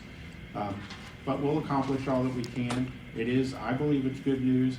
When Annette and I were on the phone in mid-February with Director Miller and Greg, and Director Miller was talking about it, reiterated what Greg and Christie had told us in early February. I told him, I said, if there's anything we can do from the committee standpoint or even a blind vendor standpoint, let us know, whether if we need to write a legislature or if we need, and Director Miller thanked me for that and Annette and said that, he would let us know. He did feel like that they have good support in the Ohio legislature, so hopefully it plays out the way it's supposed to. And Christie, if I missed anything or if I misspoke, please correct me, or if there's something that needs to be added that I've missed. Yeah, no, Mr. Chair, I think you summarized that very, very well. Again, it's a one-time infusion. Right. And we're looking at replacing old equipment that I think will, again, it won't touch the service charge. It'll help build back our reserves from COVID. It should reduce our maintenance and repair bill. I think it's a good thing. And I think, again, we're confident that this is going to go through. We are. But you never want to cash the check before it comes in the mail, Right. You never want to spend it before it comes in the mail. So, we're excited about that. All right. Mr. Chair? Go ahead, Larry. Is there a projected dollar amount what that possibly could be, the thing that they will be handing us for this department? Well, Larry, good question, and maybe next month we'll have a dollar amount. As we always say, the devil's in the details. We haven't figured that out yet, but Amy's doing a good job of trying to isolate, and we haven't even determined. Maybe depending on what we can come out, maybe it's 12 years and not 15. We don't know yet. We're gonna be making you assign them, Rich. I'm just wondering if it's enough to expand a new location. Well, it will be, if we're not spending money on equipment, hopefully our normal service charge will build back up and we should have some money there to move on. I mean, we won't be able to do everything all at once, but hopefully we can be a little bit more aggressive than we've been able to do over the past couple of years. But we'll see. John and Amy, as far as the regular budget, do you guys have some updates or anything you want to share with the full committee? Well, we had a meeting about, what was it, 2 weeks ago, 3 weeks ago now? And the purpose of that meeting was mostly to talk about the 1,000 thing, which we already dealt with this morning already. So that was the last meeting we've had since before our last meeting. So the budget is definitely looking a lot better. All right, is that everything on budget? Mr. Chair, I don't have anything to add. I think John covered it, but as always, if anyone has any questions or concerns about the budget, just reach out to myself or anybody from the budget work group and we can help you out. Okay. Anything on efficiency? No. Okay. We'll get back going with that. Then you guys are not being efficient. We're being very inefficient in the efficiency work group, so we are. OVM, we have not. I contacted Christie this week, and they haven't even done anything, and we haven't done it, so. Okay. And I don't really have anything to report on program growth.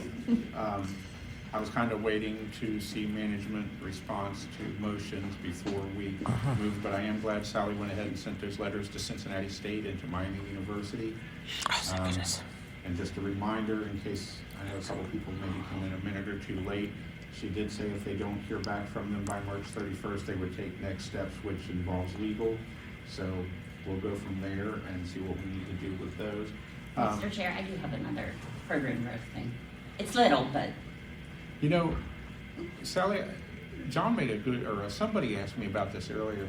Should we, and I don't know what your guys' thoughts, should we send a letter like we sent to Miami University and Cincinnati State to Columbus State? yes, Mr. Chair, we can, absolutely. Cool. Oh, Mr. Chair, I remember Toledo was asking about us too, right? Yeah, they're on the, University of Toledo? Mm-hmm. Yeah, they're on the agenda, Larry. We'll talk about them a little bit later. Sally had. Yeah, go ahead, Sally. I'm sorry. They're just little things, but, you know, we can, so we have been able to, we've been asked by natural resources to provide pop machines at some of the state parks. And we've done that in the past, and our machines were broken into multiple times and vandalized. But Pepsi is going to be providing the machines and doing the full service on them, and then paying the program a small commission on it. And these parks, the two that we've contracted so far, they were in the Zanesville area, and I worked with Derek about this. But we're looking at some other areas of doing that too. Obviously, I'll run it by the local committee to see if there's an operator that wanted to do it, but it'll be a small commission that can be used for unassigned income. And then we've gotten several new sites at Ohio State recently, like 3 or 4 different buildings.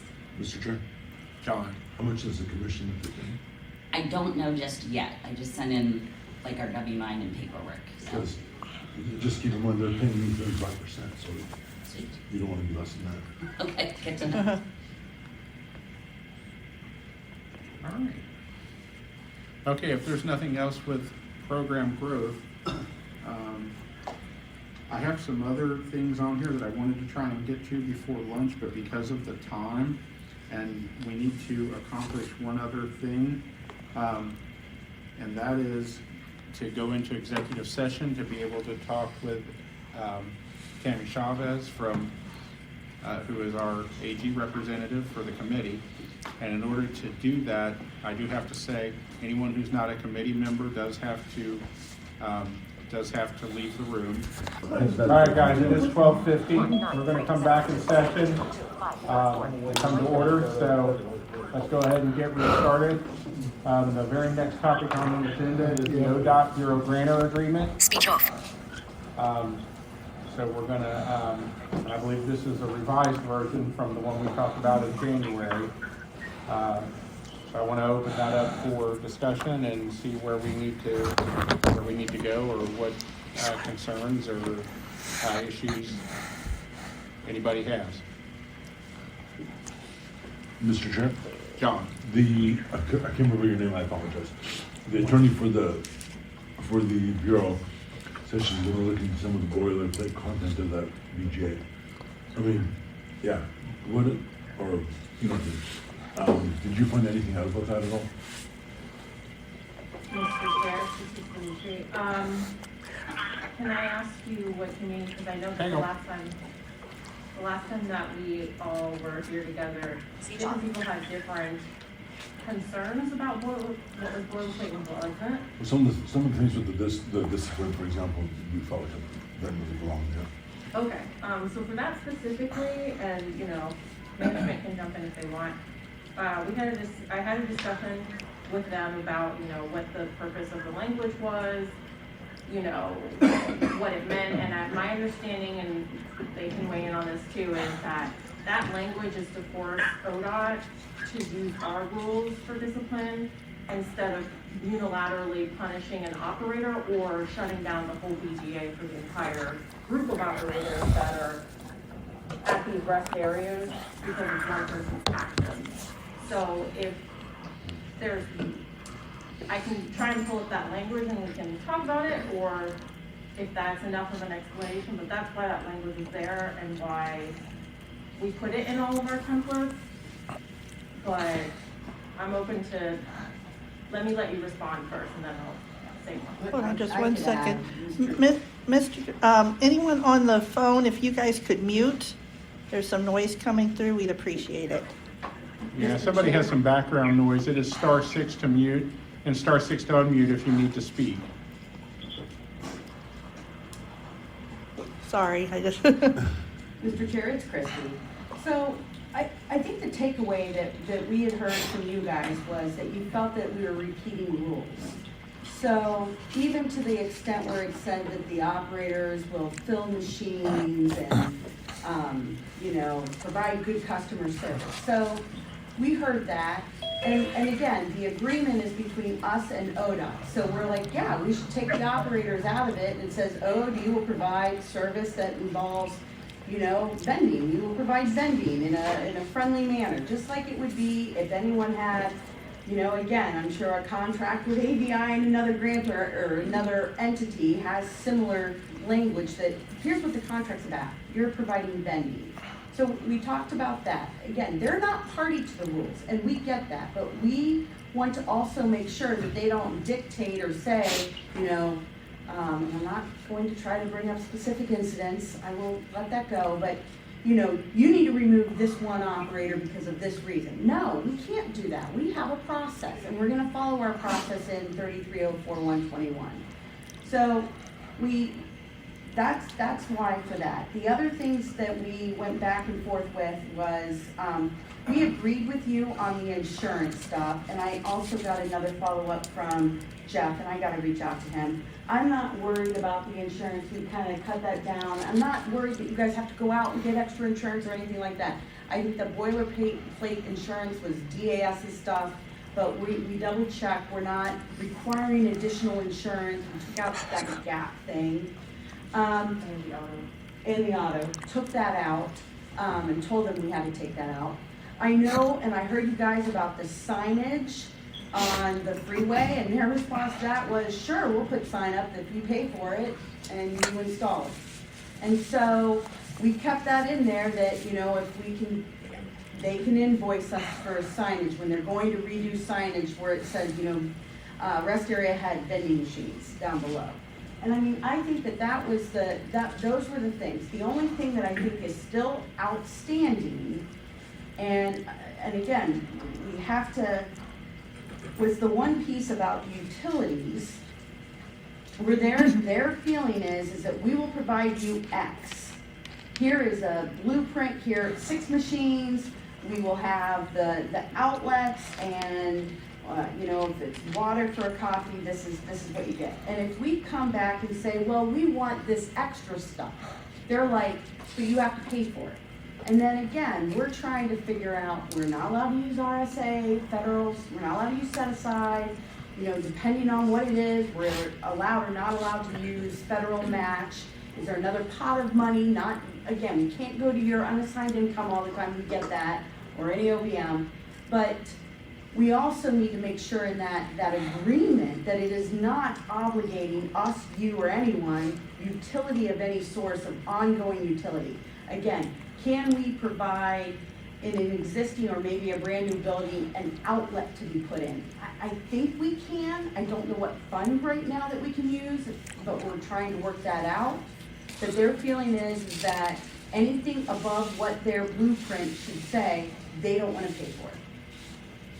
Mr. Chair? Yeah, hang on one second. Give me 1 second, John. I'm going to ask a question. Christie, this thing was 6 machines. Do I understand that going forward, the 6 machine thing is, that's how the building is going to be built? There's only going to be room for 6 machines, or is this just an arbitrary number ODOT picked, out of the sky or something? Or so, Mr. Chair, and we've been back and forth on this, not with you guys, but trying to, please correct me if I'm wrong. So yes, they are coming out with a template. Here is what the building's supposed to be like. Here's like a large rest area. Here's a small one. And in the large ones, it's 6 machines. In the small one or the secondary ones, there's room for 2. Now we asked them initially, I was very concerned, and I'm still concerned, and Jeff Toll has given me data that I'm going to provide them, that 2 machines is not enough. Union County and Marion County He has like loyal, and he's got data. He's providing me data that I'm gonna show them. We got them to put a line in there that states that it's not automatic, that there will be conversation, and they will look at data. Sales data, whether that's travel, public data. And we also put that same language in for the Kennellys as well. So there's still going to be conversation and discussion. If 6 machines, we don't feel like 6 machines is going to, be enough, that there should be conversation prior, and it's not just 6 machines are done. No, there needs to be conversation on data, on, sales, on traveling public data, which I know they have. Right, well, my concern was, if there's only room for 6 machines, there's not much maneuver. If the building is built to those specs, and I don't know if that's what they're saying or not, that's where I was going with it. And I don't know if you guys even know the answer to that, but if that's where they're going with it, then operators are gonna have to be really selective in what 6 machines they place in there and especially on the primary rest areas. And man, only 2 machines on some of the secondaries? Ooh. Yeah, that could be, especially if they're really busy ones. Yeah, I could see that being an issue too. So, yeah, it sounds like there's a little bit of a process. I just hope they will be cooperative through that process. Mr. Chair. John. Oh, I'm sorry. A couple more things. Do they understand that they're probably not getting any coffee service in any of these restaurants after this is done? Mr. Chair, yeah, we told them that. Because if you don't put 6 machines in there, He said that coffee would be the first that would go. Yes. of course. Hold on a second. Chair? Hold on. We're not done. Hang on. Also, I've had operators talk, and I agree with operators, and even though I'm not in Kennelly, but I have run in Kennelly, that the amount of storage space that they're giving the operators is too small. It's not gonna work. It's definitely too narrow.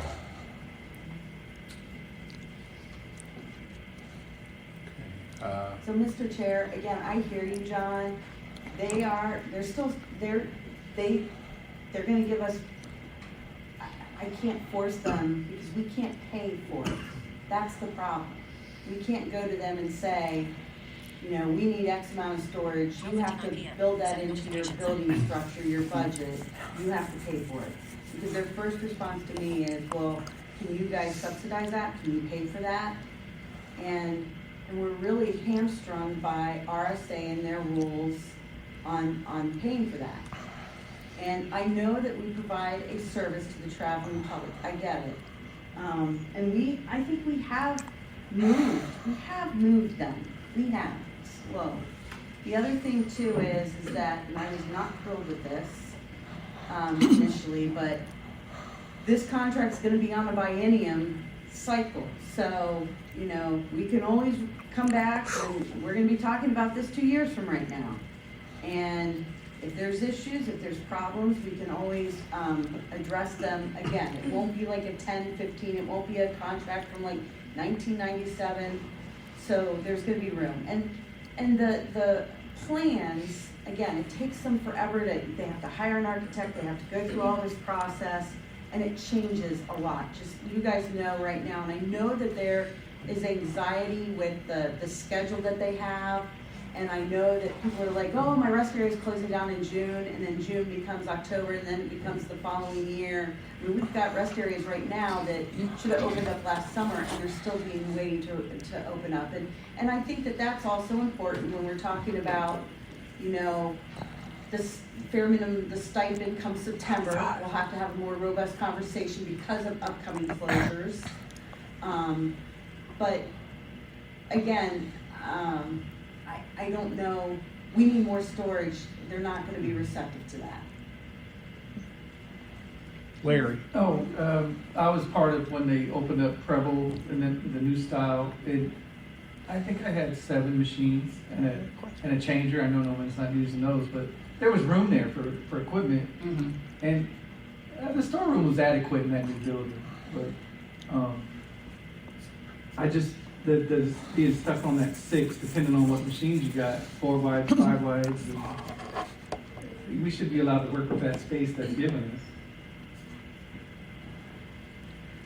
us. Go ahead. Chair? You. You. I'm sorry.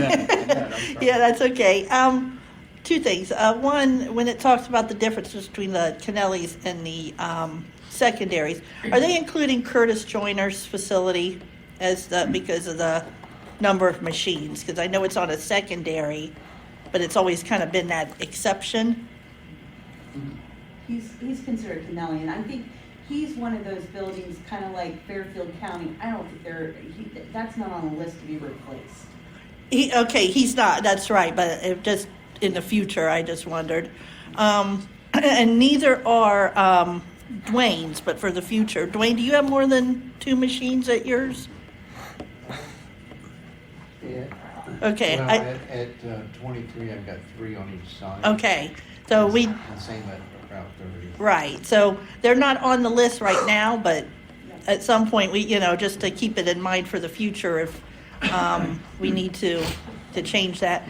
And the other thing I just wanted to ask about it mentions specifically back to the professional manner and courtesy and all that. It talks about the licensed blind vendor and the commercial people being courteous and professional, and there's no problem with that, but it doesn't mention anything about OOD or ODOT staff also being courteous and professional. So I was just curious why it only goes one way. Mr. Chair, I think the last draft that we sent back to ODOT took what Christy was saying earlier and put that just on the bureau in terms of, we put OOD, but if there was a space where that was missed, I can go back through it. Yeah, it's under 3 something where it lists all the stuff at the what they call it, referred to as the licensed blind operator and commercial vendor. It says we'll operate things in a courteous and professional way, and that there's nothing wrong with that per se, but it should acquire to everybody who's party to the contract, not just the people doing the actual machines. Yeah, Mr. Chair, that's not a problem. I'll go back through and make sure I read all the sections and make sure I catch everything. And, I can also pop in a line in the ODOT responsibility section about that, probably around where I put the language about that our third-party or janitorial staff not like unduly preventing you all access. And in that same vein, I just want to bring it up that I put the suggested language that Frank had proposed around the access to, I think they're called mop sinks or mop closets or something. Janitorial closets. Yeah. Even storage closets. But just as an FYI, their initial response to that was no. But I did put it up to them that, it is a big concern because the only other option is the sink in the bathroom. So, I was like, you need to either suggest an alternative or a solution to that because that's not tenable for the operator. So they have not responded to the most recent draft, but I did want to point that out that particular section is up in the air, but the section about the janitorial stuff and that's been accepted and that's final. Mr. Chair? So they will provide keys? That's still up for debate. Oh, okay. Not to the mop closets, that's where they're, and again, I don't know what supplies they have in there, and I think that a lot of our operators have good relationships with the cleaners and good relationships with the districts, but some do not, and that's the, Well, Mr. Chair? Yeah, go ahead. I just wanted to point out that if there are coffee machines, the health department is going to expect that there are proper places to clean those machines. That's what I said too. They want some washed in there. Other than the restroom. Yeah, they're not going to want us cleaning them in the restroom. So that people are going to need access to, flowing water and cleaning ability to clean the vending machines, or the health department's not going to be pleased about it.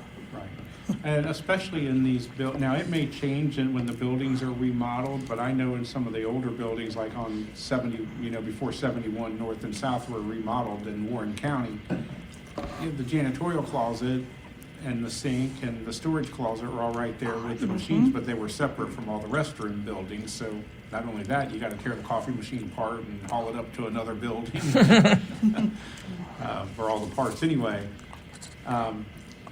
But I would hope that they will provide keys to the storage closets. I mean, even if people aren't using the storage closet to, sometimes when you take stuff out there, you have stuff left over after you load machines. You don't want to have to haul all of that back to storage just to be repetitive, so.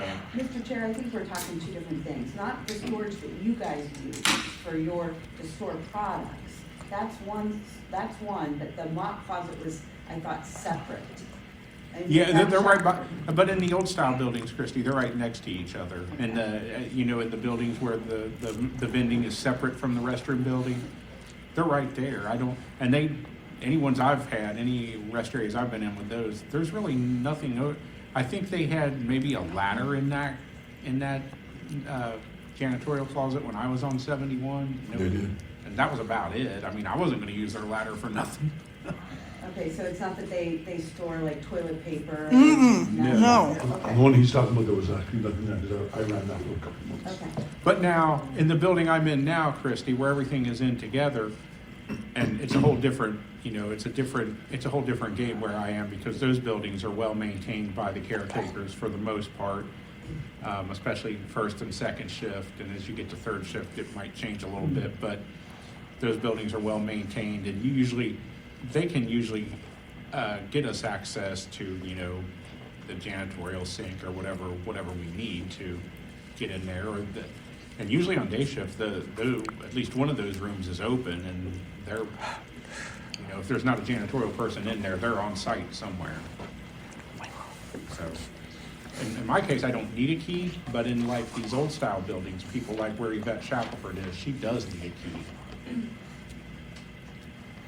So, anyway, I did get a call earlier in the week from Dean Hamilton.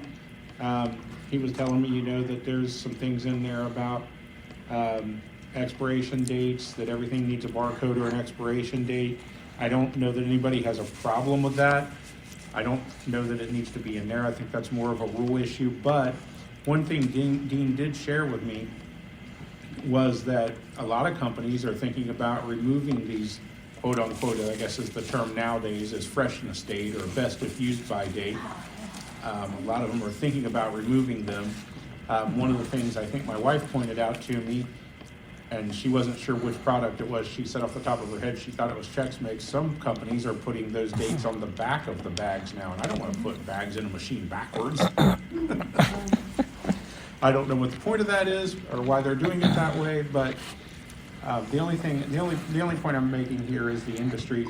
They might, I don't know how much they're going to change, but it sounds like there's some changes coming there. That the only point I'm making is if the industry does change, and then we can't get stuff that we're locked into with this BGA, that could be a little bit of it could be a problem, I think. Mr. Chair?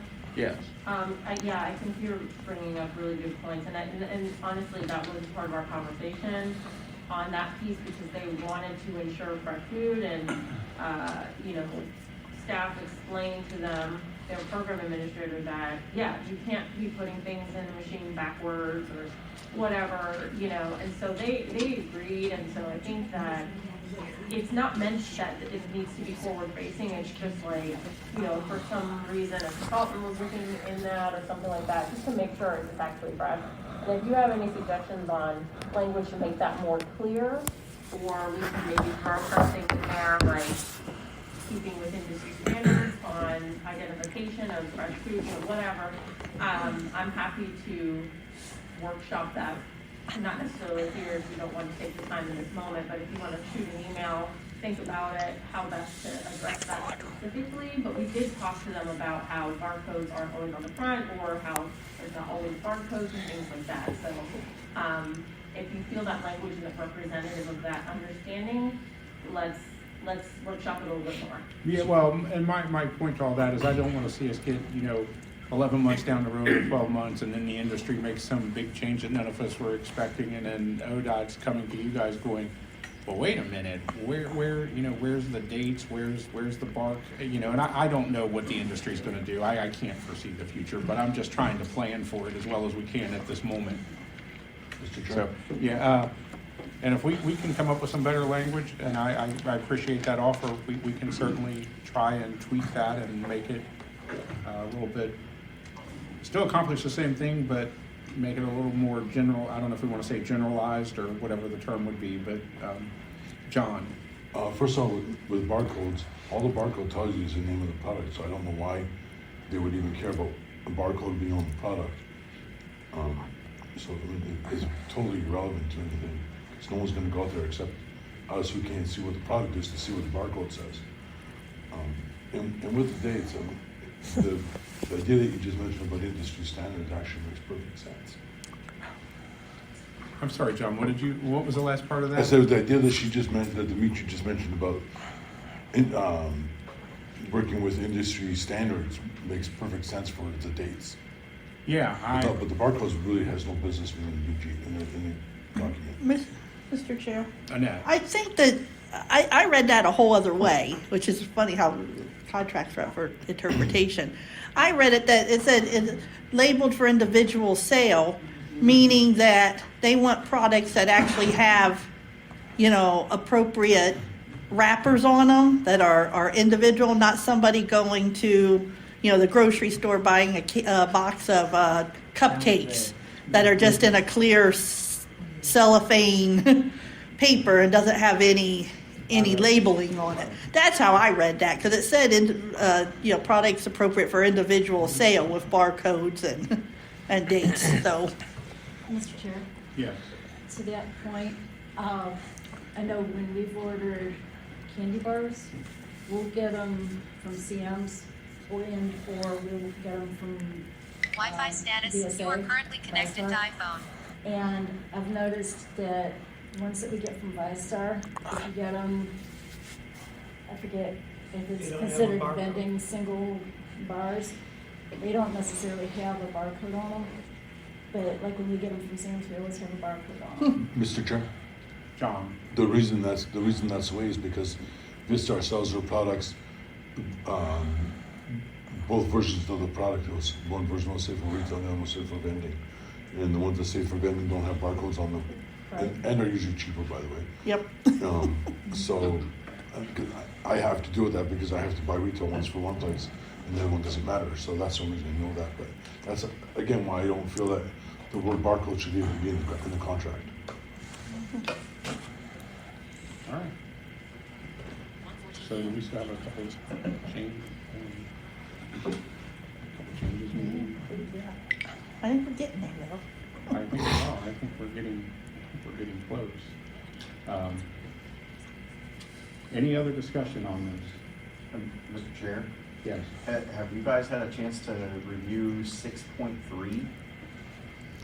I'm kind of curious what an operator could possibly do to put OOD in jeopardy of losing the facility at a rest area where we have priority.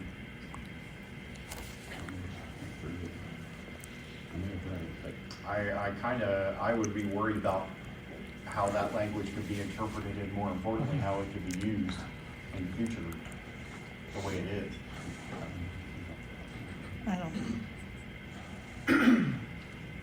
Well, and I think we're going to have another discussion about this. I think we have some additions or corrections we're going to make to this to try and get it where it needs to be and go from there. So we can all look at that. I thought there was going to be some more rest area folks on the phone. I haven't heard from them. I did hear from Dean earlier in the week. I did tell everybody that. But anyway, and I would like to have yes, the committee can make a decision, but I think we would like to hear from the rest of, hear from some of the other rest area operators to make sure there's no other concerns. So if nobody has anything else on this for now, we're going to move on to, I put this on the agenda, please. I'm sorry to interrupt you, this is Dimitri again. I just wanted to add, so the most recent draft which you all got, I think sometime this week from Christy, we did ship that off to ODOT, but just some information just for your contemplations is that, I don't know when they're gonna get back their edits or anything like that. And when they do, obviously, we're happy to redistribute after we have conversations and things like that, but I just want to make you aware that they are not going to extend the last extension that we did to get this done. So I believe at the end of this month, is our, we got to finalize it. They're not willing to extend past this. So, and that really doesn't have anything to do with you, except for in terms of the timing of your feedback with this draft and any updated draft before that point. Just make sure that you're letting us know what the concerns are in writing as soon as you're able to get people together and talk about it or communicate it to us. This way we're not missing anything. And that's all I wanted to just put out there. Is it March 31st, Dimitri? Yes. Okay. Mr. Chair, also, I did not receive a copy of this draft, latest draft. Yeah, I'll give it to you, Chris. Thank you. I have it. I'll give it to you. And Mr. Chair, I'm sorry, Chris, I'm sorry, I should have made sure that you're on all of that. I'll do better. Yeah, and I should have sent it to you too, but I can give it to you. Okay, well, if need be, we can do another rest area operator call and give people one final chance and see what the feedback is. I'm hoping, Dimitri, that we gotta give a little bit of time to see if ODOT's gonna come back with something and then address a couple of things we talked about here today. In the meantime, take a look at, what was it, 6.3? I think that Dave pointed out. So, and we need to do all of that, so we will. And if there's feedback that comes back from that rest area operator call, we can put it in writing and get it to, I guess I could send it to Christy and Sally and Dimitri or whoever all we need to send it to so that you guys have it. But Dimitri, how long should we allow to see if ODOT's going to respond, or should we just move forward with what the only reason why I want to wait a little bit is if they do update it so that if we have a call with rest area operators, they have the most updated version. Mr. Chair, my opinion would be if there are sections that haven't already been workshopped between ODOT, so for example, the 6.3 area that Mr. Bergassa brought up, I would rather we get that to them sooner. But you can, I guess, move forward with the draft that you have, because right now it's just the nuts and bolts on just the 2 or 3 sections, the section about the mop closet and whatever. So if there's substantive or, concerns around harm or whatever, really, that you want us to bring to ODOT sooner rather than later, I would say time is of the essence. But otherwise, when they give us the most recent draft, and it's those sections that we've already kind of been having conversations about, I think that that's okay for you to kind of wait and see what they have to say. So basically, there's a dual thing there. If there's sections that we haven't previously discussed that you want us to bring to their attention, I would say that's an ASAP. But if it's things that we've been talking about, you can, if you're comfortable waiting for the most recent draft from them, then you can do that. Okay. Mr. Chair, can I mention one more thing, please? Yes. 6.3, I'd like to read it. If the breach is a result of violation of 6.2, the licensed blind operator or operator's action or inaction places OODBSBI in jeopardy of losing the facility. This agreement by the vendors, OODBSBI may immediately suspend the licensed blind operator's bureau operator agreement and assign a temporary operator. Any breach of this agreement by the licensed blind operator may result in OODBSBI counseling the operator or implementing a performance improvement. Again, I feel that this is extremely important to keep in here. I don't want them to cancel the entire agreement and jeopardize 20-some operators for the actions of one. We had someone that wore a costume.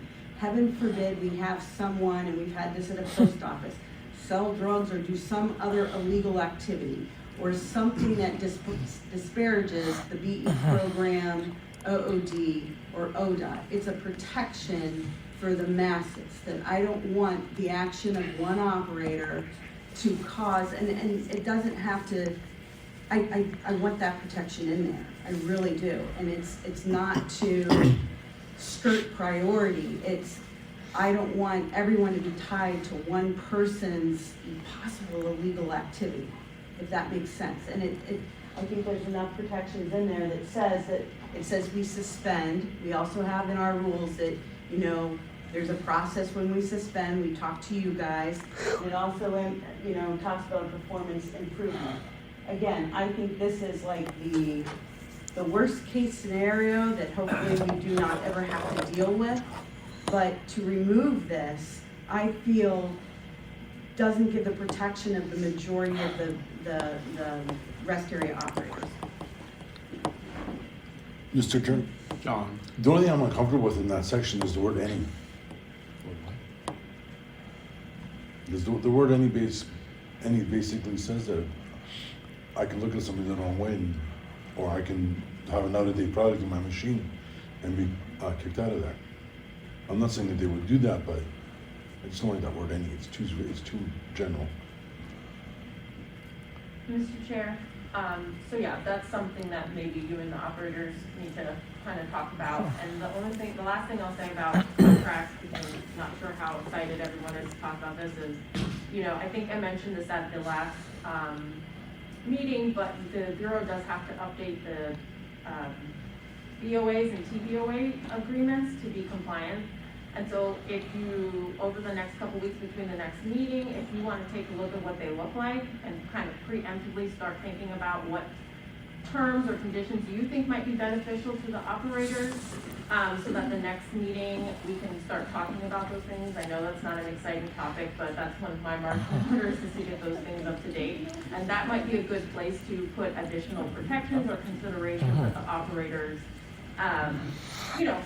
that isn't contemplated in the deal. So that's just some food for thought. You don't have to do that, but that might be a preemptive step for the next meeting, is to look at what your agreements look like now, so that future operators can have terms and conditions in there that are more agreeable, I guess. Are we, hang on just a second, are we updating Bureau operator agreements, or? Yeah, Mr. Chair, there are, I don't believe that would be a retroactive thing, but for new operators who are getting things, there's a couple of sections that the state of Ohio requires agencies to have on all of their agreements. And it's not anything serious, and if you want me to detail them right now, I'm happy to do that, but off the top of my head, it's like severability claim, like being able to not sever the whole contract if one, section is illegal or something like that, or like force majeure. If COVID happens, God forbid again, being able to not be at fault for not performing. Just those technical things that are supposed to be in all of our contracts. Nothing substantive, but that is an opportunity if the operators in this room or on the phone or just in the program want substantive changes made to those templates, that would be a good time to put that in there. That's all I'm saying. Okay, so like Annette's Bureau grant or Bureau operator agreement isn't changing, or mine isn't changing, or anybody else, I don't believe so. If you want to talk about retroactively doing it, that sounds like a big administrative one. No, we weren't trying. It was You just threw us. It was the way it was worded. No, it's just to get the templates updated so that, they're in compliance. So I mentioned it briefly, but it kind of got lost in the shuffle at the last meeting. But there will be plenty of opportunity to give your feedback on those templates, but I figure everyone in here and on the phone has one, so you can look at it and say, you know what, I really wish that X was in my agreement, and I don't know how that rollout is gonna look in terms of, like I said, I don't believe it'll be retroactive, but if you as a committee or as operators in general want to give feedback on those templates, we want to hear it, and so if you want to start looking at that, basically is what I'm saying. It's never too late to or never too early, I should say, to start looking at that stuff and giving your feedback and sharing your thoughts so that we can collaborate on those. All right. Well, thank you for that, and thank you for the clarification there. I'm going to move to the next agenda item. I understand the timeline for the ODOT-BGA, so if we want our feedback to be heard, we need to have it in by a certain date. We're also kind of waiting on them to see if they're going to provide any updated version. So the next agenda topic I have on here, Dean Hamilton asked me to put on here. I don't even know if Dean is on the phone. It's accessible format. And if Dean's not on the phone, I'll just ask if anybody's having issues with accessible format so that we can try and address them and get them resolved.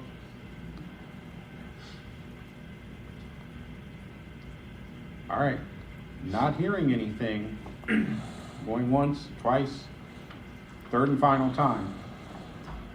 All right, the next one is penalty MOR late. And Christy talked to me a little bit about this, and I think this is something the committee's does need to weigh in on and see where we need to go with this. Mr. Chair? Yes. Right now, the the rules, the way the penalties are worded, there's no way we can assign a penalty for a late MOR report that doesn't have service charge tied to it. Another thing that we've struggled with is closing facility transition.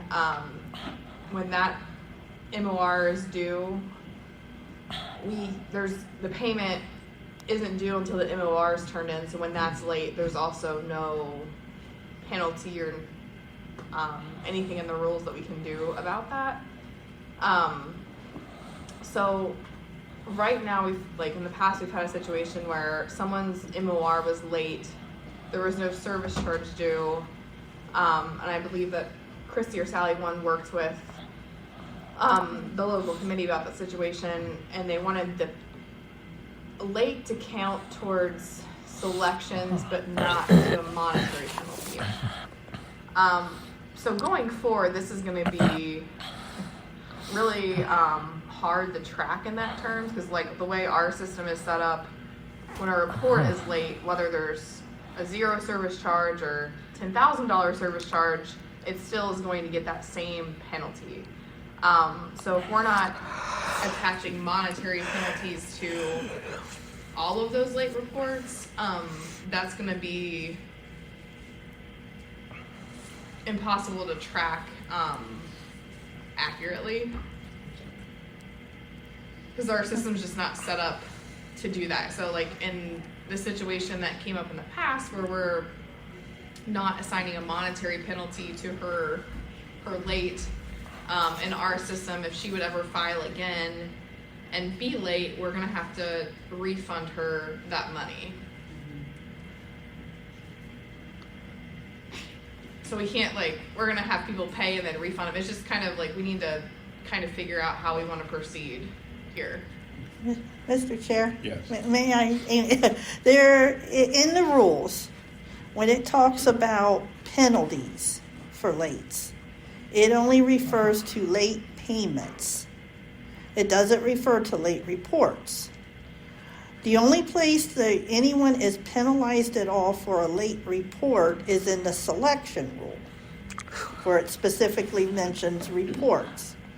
So, if somebody is late turning in a report but owes nothing, then by rule they cannot be charged a late, the progressive late, where the first one you get a warning, the second one's a fine, so on and so forth. That cannot be held against them if they have no payment. But it can be held against them in a selection if they were to bid on something in the next 12 months. So where the Bureau's coming at is how to track this, how to make it where it's not so confusing. And I don't have the answer to that because that's the way the rules are written. So we have to track it separate unless we change the rule.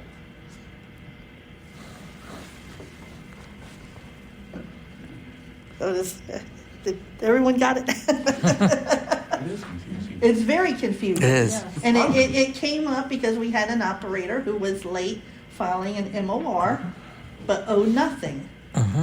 And so I pointed out, it was in my area, I pointed out, I said, you cannot penalize this person because they are not late on a payment.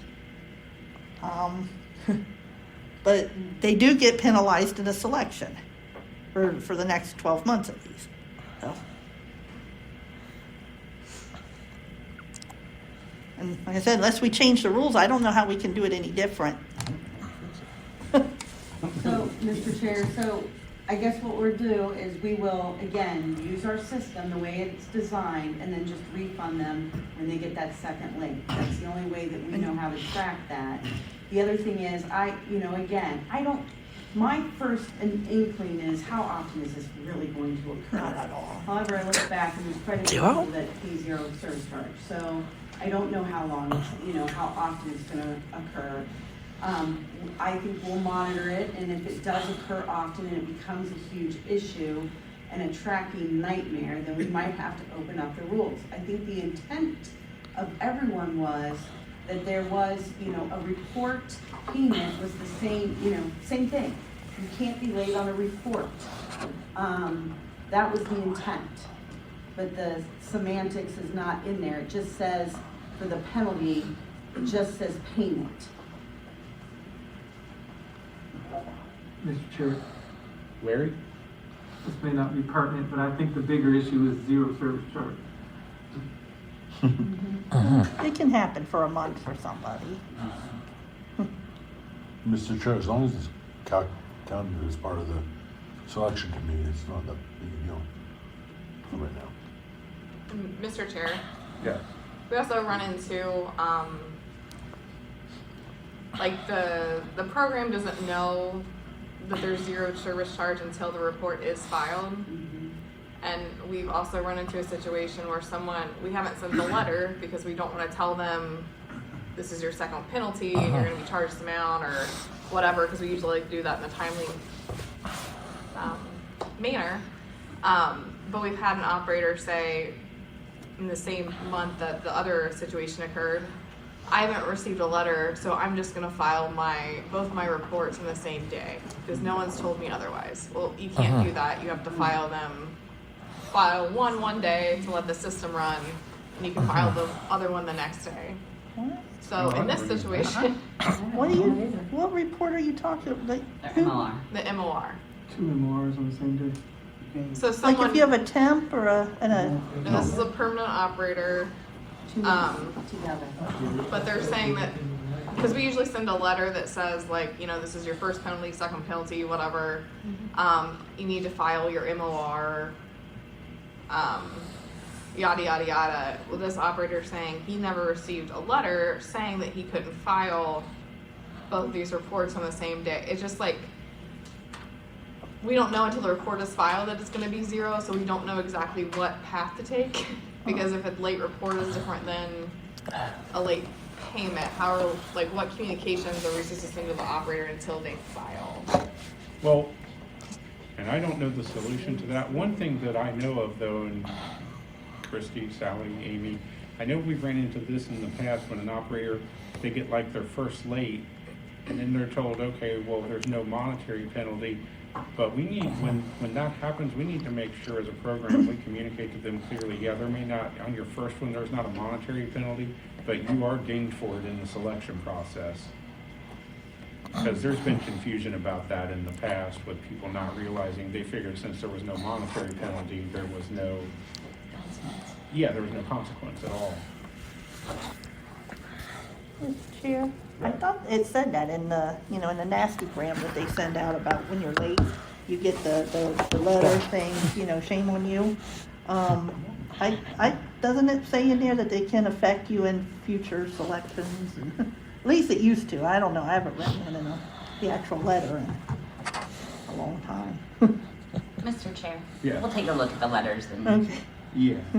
And I'm not criticizing, they're but I'm just updated. saying that if it's not in there, that's No, something good we point. need to make sure people are aware of that, because I know people have applied for stuff and not realized they had a problem until, after they already applied for it. I was like, yeah, that's unfortunate. Anyway. Don't know that we have a solution to this one, but, Mr. Chair, like they said, I don't think it's gonna happen very often, Right. so All hopefully right. it doesn't. all right. Having talked about all that, I think that's everything we have on that. I'm gonna move to the next agenda item, and I just wanted to ask, Christy, we have any Schaefer issues or updates or anything as far as Schaefer is concerned, or is everything pretty much the same? So, Mr. Chair, I think I'm gonna send it over to Amy and Sally. They have a new system that they deployed, and we're holding our breath that this is gonna help, but I don't know, Amy and Sally, if you guys wanna address their new system. Sure, Mr. Chair. Go ahead. So we used to have kind of like its own website, where's the Schaefer Ticket Desk. But they have their own, they set that up for us, and then they had their own internal ticket system. So it was like, the systems weren't talking well together. So now instead of using that, we have a Microsoft Teams channel with Schaefer. So there's a form in there that we can submit for service calls, moves, equipment preps. And then we can, direct message the tech, the driver, Delana, anyone at Schaefer to kind of open up the lines of communication a little bit better in hopes to reduce the lack of communication that we were dealing with that caused issues in the past. So it just started last week. So we're kind of working out the bugs right now. They haven't taken down the old system, just in case this doesn't work out. But I think so far it's been good. And we're gonna kind of go from there. Let's just hope Microsoft Teams don't crash. Yeah. Or not let you in. That's the thing I have. It doesn't let you in. It has its fair share of trouble. Was there anything else on Schaefer? Mr. Chair, were we at the last meeting, and maybe this isn't the best time, let him get this system up and running, but we had talked about putting together another meeting with the powers that be at Schaefer and the Bureau and a couple of us. And I know we had talked about that, but I know we were originally going to do it in January, but I think with the holidays and everything. it got away from us. I had lots of things get away from us. So, maybe we should wait now, let the new system get up and rolling, and then look at that. Let's find out what bugs it has so Yep. we can work to get them fixed. Yep. All right. Mr. Chair. Yes. Schaefer-wise, what constitutes a machine being prepped?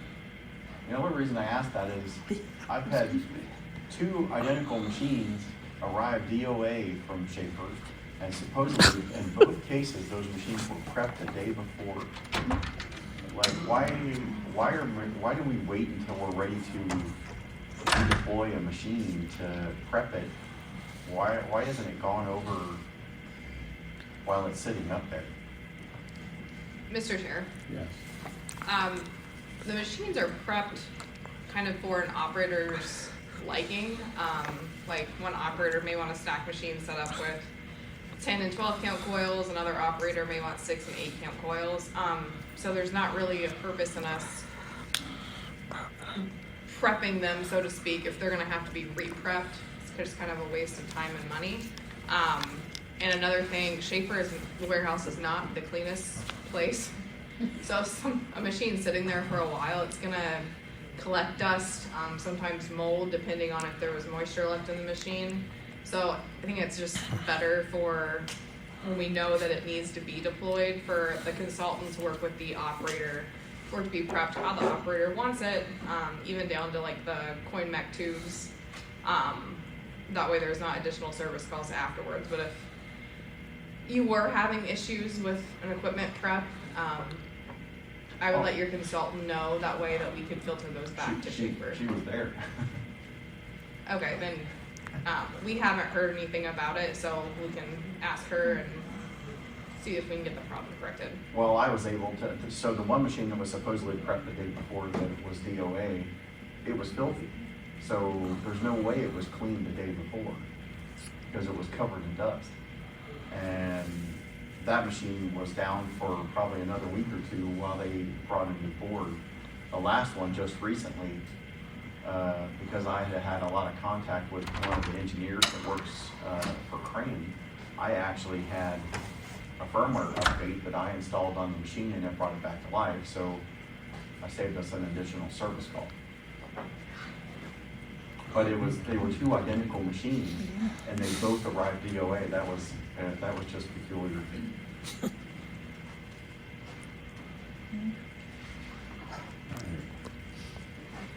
All right, anything else on Schaefer? Okay, the next thing I have on here, wait a minute now.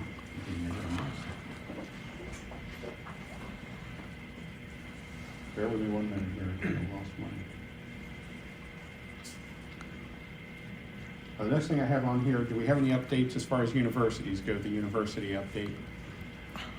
Mr. Chair, Yes. I don't know that there are any updates other than what we talked about during program growth this morning. Okay. All right. With that being said, the next item on the agenda is transitional invoices / receipts, timeliness day of, per rule, or fair market value.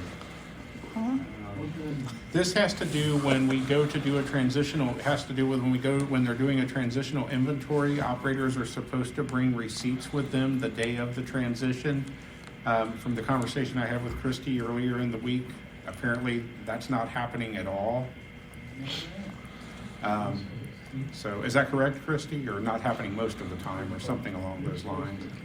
Mr. Chair, it is happening sometimes. Some are better than others, definitely. Where it's really difficult, especially is an open food location, just because those aren't really prices you can get every time from Sam's or something like that. Mr. Chair, I'm concerned that, like, if someone doesn't bring a receipt and then we go to Sam's and then a couple weeks later, no, I have receipts. It's that kind of stuff as well. And we've kind of put a timeline on consultants on processing those transitional packets so they're not lingering out there. And it's just difficult to do so when we don't have the receipts and invoices. And I think mostly, correct me if I'm wrong, people know when a transition's happening. I mean, there's the rare occasion. Yeah. But people know that, you know, they have fair warning, and it would just be easier if they bring it the day of. We get the actual, you know, prices that the operator paid for it, so we don't have to do fair market return. Because I think sometimes that's not advantageous for the operator. All right. Mr. Chair? Yes, later. Isn't that in a rule? Yes. Yes, it's in a rule. Okay. Don't say that. So, Christy, were you looking for a motion, or were you just making us aware that sometimes we have an issue with this, and that if you guys can't get a response from the operator, you're going to follow the rule and just do the fair market value? Is that?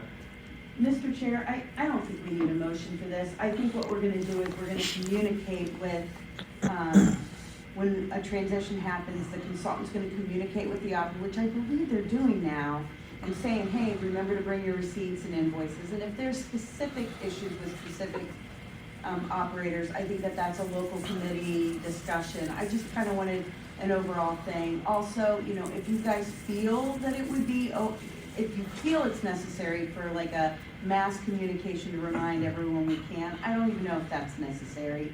But I just wanted, you know, again, we're gonna follow the rule. We're going to explain beforehand. We're not going to, you know, chastise someone, you know, off the bat that doesn't come with their invoices because we haven't communicated that prior to that transition date, if that makes sense.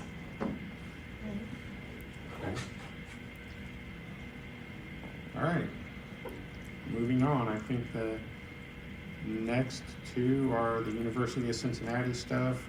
The first one is the 10% discount on the Bearcat card purchases. I think there's an update here, at least somewhat of an update. So Christy or Sally or whoever wants to, I'm trying to think of how to say, is there an update, or is there still some, well, I don't know where we are with it, I guess, from the legal standpoint, or from the, I know the operators, so I'm gonna say this to the full committee. Sally and I had this conversation probably in January of 21. She did tell me at that point, and this was right around the time, either right before or right as the Sixth Circuit Court decision was coming down. So, you know, I hadn't read it yet. I didn't know exactly what it said. I don't even know that our program had read it or had a legal interpretation. And from the operators I talked to at the time, we were trying to get the beverages and going in the right direction down there, where they would start being transitioned to the operators. And that beverages did have a 10%, that they wanted to use the 10% discount, you know, keep that on the beverages. And it sounded like once it was complete, you know, if we wanted to take it off, it could. Unfortunately, in August of '22, you know, somewhere along the lines, they put with card readers being replaced and everything, the 10% discount ended up on all the snack products, which was, you know, which nobody knew about until November. And once they did know about it, you know, it wasn't it's not a part of that contract with UC. So in the meantime, we've been trying, the operators, management, been trying to get it turned off. We're trying to find a way to stop it, and also trying to get the operators reimbursed. But now, because of how that was handled, especially with UC, there's a lot of distrust there, and the operators are to the point where, and now I think it should be turned off across the board for the legal reason, the Sixth Circuit Court decision. But I did say in a response that Sally and them had sent out, I think it was last week, where there was a series of questions. I tried to answer all of them as a representative, and I think 2 out of the 3 UC operators on main campus answered all of those questions to the best of their ability. So anyway, I think it's still going on. I think from what I'm hearing now, there was a UC call, not this Thursday, last Thursday with UC. I was on that call. There was, at least from one operator, you know, the grantor did say he would like for the 10% discount on the beverages to continue through the transition. Then he asked a question that basically said, well, if you guys don't, basically said if the operators didn't accept the Bearcat card, that they would probably have to do away with it because there's costs associated with the Bearcat card on their end, which I'm sure there is.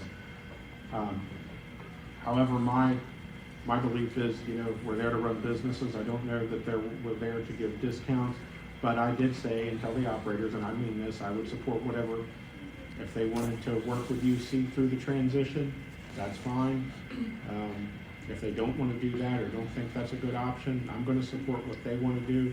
It's their money. It is my understanding they are going to be reimbursed for what went on with the snack machines. You know, for the 10%, you know, the differential.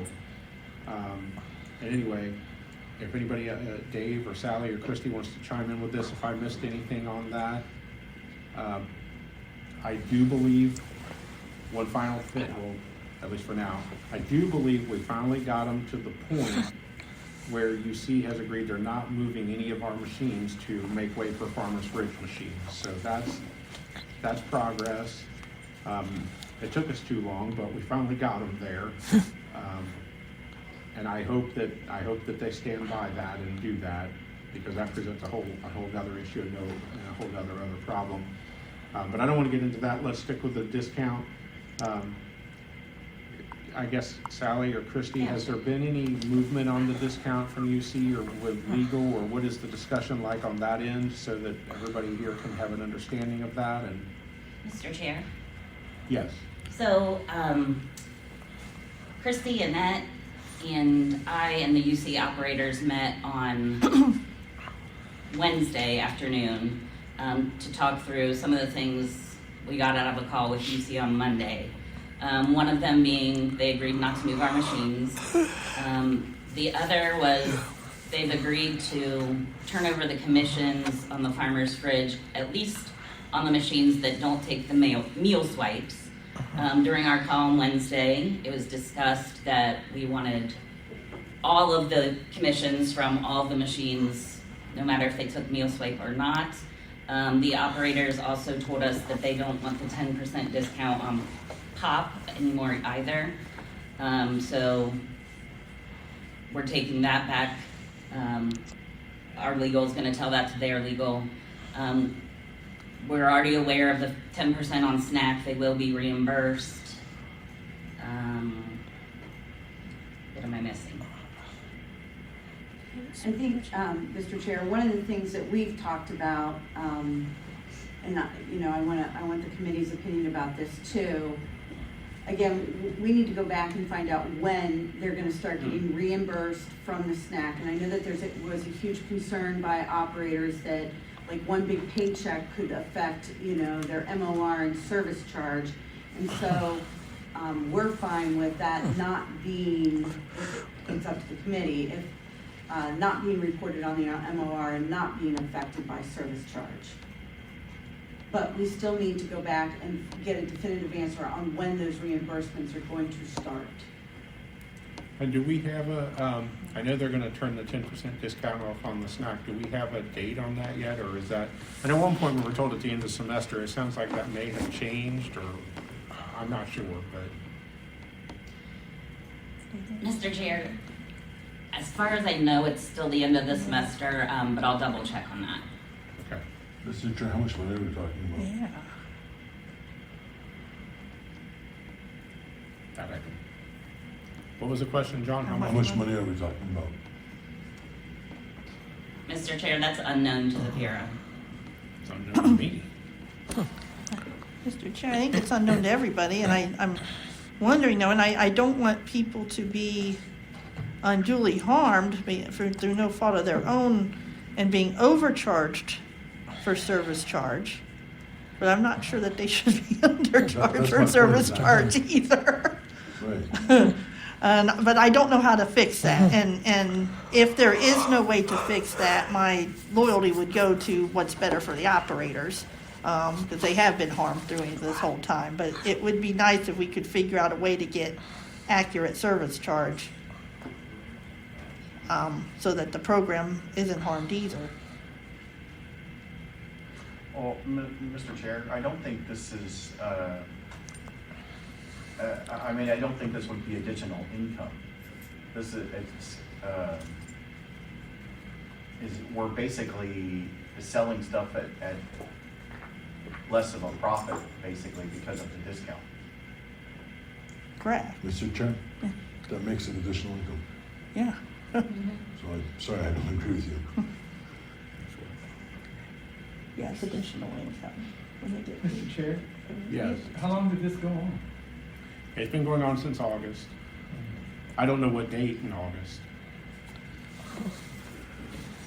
The operators didn't find out about it until, and I don't know that the program found out about it until November.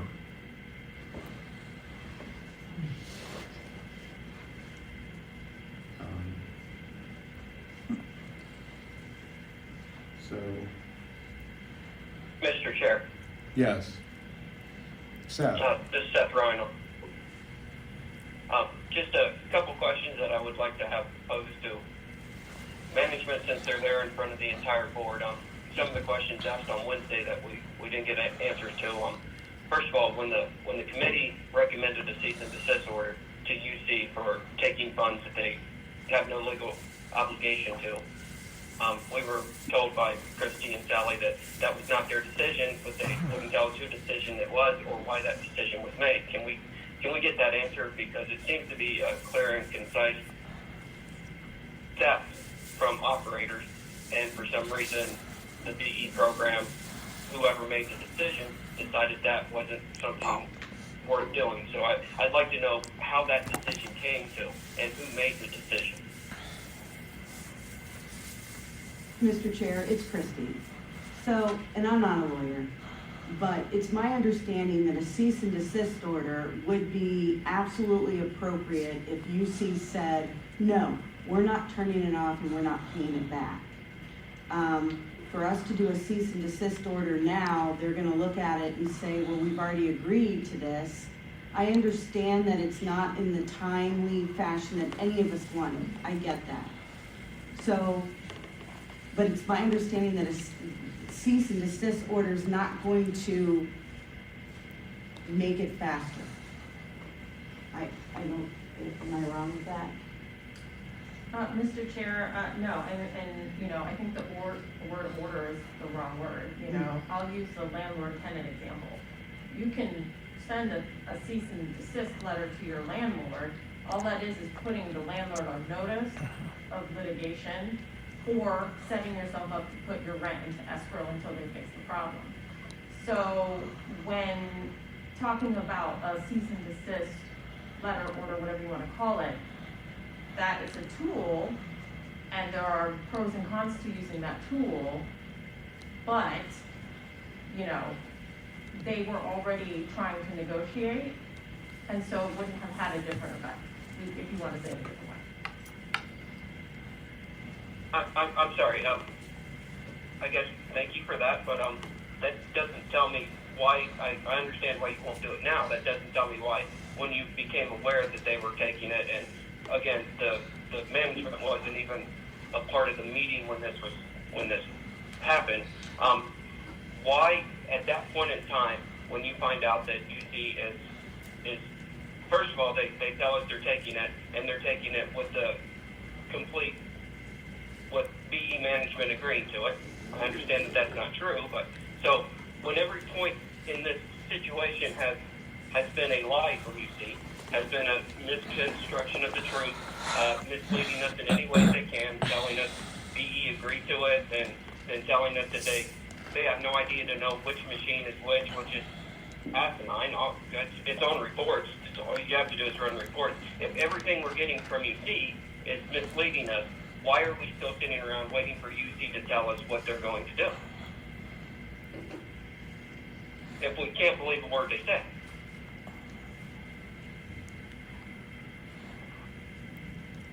Well, I don't have the answer to that, Seth. What we do need to do is keep the... Hoping at management, because management are the ones that are in the conversation with UC, and everything we get from management is UC told us they're going to do this, and we're going to wait for them to do it. But every time UC tells us something, it turns out to be wrong. So why are we still trusting UC when they? I mean, they're literally taking money from us. And BE management's idea is that we're going to wait for the people that are taking our money to tell us when they're going to stop taking our money. That doesn't make sense. So, Mr. Chair, it's Christie. Christie.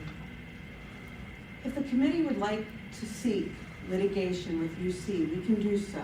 I think that, again, litigation, and I've learned this with this program, it halts progress. It doesn't speed it up. And then the line of communication with us and the people we work with, kind of, it becomes, we're not allowed to talk to them about this. And we are continuing to negotiate, and they are being amenable. I know it's not in the timely fashion that everyone wants. I get that. I do get that.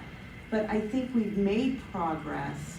But if you feel that it's not strong enough and that we need to seek some sort of 3-panel or some litigation, then you guys need to make that decision, and we can take that back and evaluate that. Mr. Chair, Go ahead. if progress has been made, how exactly? Where? Well, I think they did agree. They've agreed to turn it off, and I believe that we should hold them to that our program should hold them to that if it is going to be turned off. But that's not progress. They're still stealing from us every single day. Okay. Excuse me, Mr. Chair. So what do you... If they're agreeing to something illegal, that's not progress. That's lawful. So- You do not have progress when people do what they're supposed to do. You have progress when they move beyond that. We're right at this point. UC has only agreed to go. Wait a minute, we'll stop stealing from you, but they won't even tell us when they'll do that. Oh, I thought they said... I agree with Dave. I don't see how this is considered progress when everything is still happening in the exact same way from the day we found out. There has been no progress. There has been words that people go, they said they're going to do this, but again, every time they tell us they're going to do something, they don't do it.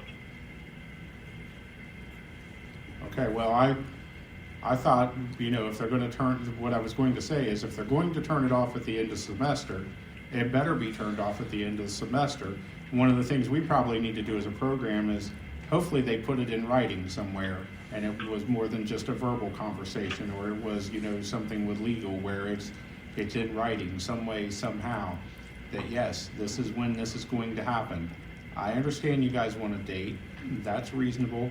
I would believe that Christy and Sally and Dimitri Johnson probably would like to have a firm date as well, and we do need to get one. If we don't have one, we need to try and get one in place so that you guys can be told exactly when it will be turned off. And then we need to know what the timeline looks like for reimbursement, hopefully sooner rather than later. And is Chair? there, Dave, Bradley. I don't think I'm wrong, but didn't they say in January's meeting, they didn't know how to turn it on? They found a way, they came up with a way to turn it off. Basically, they're gonna give the operators they're gonna have two, I guess, how did it go? The operators are gonna have two different accounts. One for pop and one for snack or something along, do I have that correct? Yes. And then, I don't know why they couldn't have done that several months ago, but anyway, that's neither here nor there, we're past that. Mr. Chair? Yes. Dave? Oh, was somebody, I thought No. Annette said. No. According to the call we had 2 days ago, and according to what we knew before that, according to the legal team discussion, they were going to turn it off at the end of the semester. And then on the management report, the update was now UC found a solution, which was they were going to turn it off just on the snacks again. And it was their intent to leave it on all of the beverages until the end of the transition.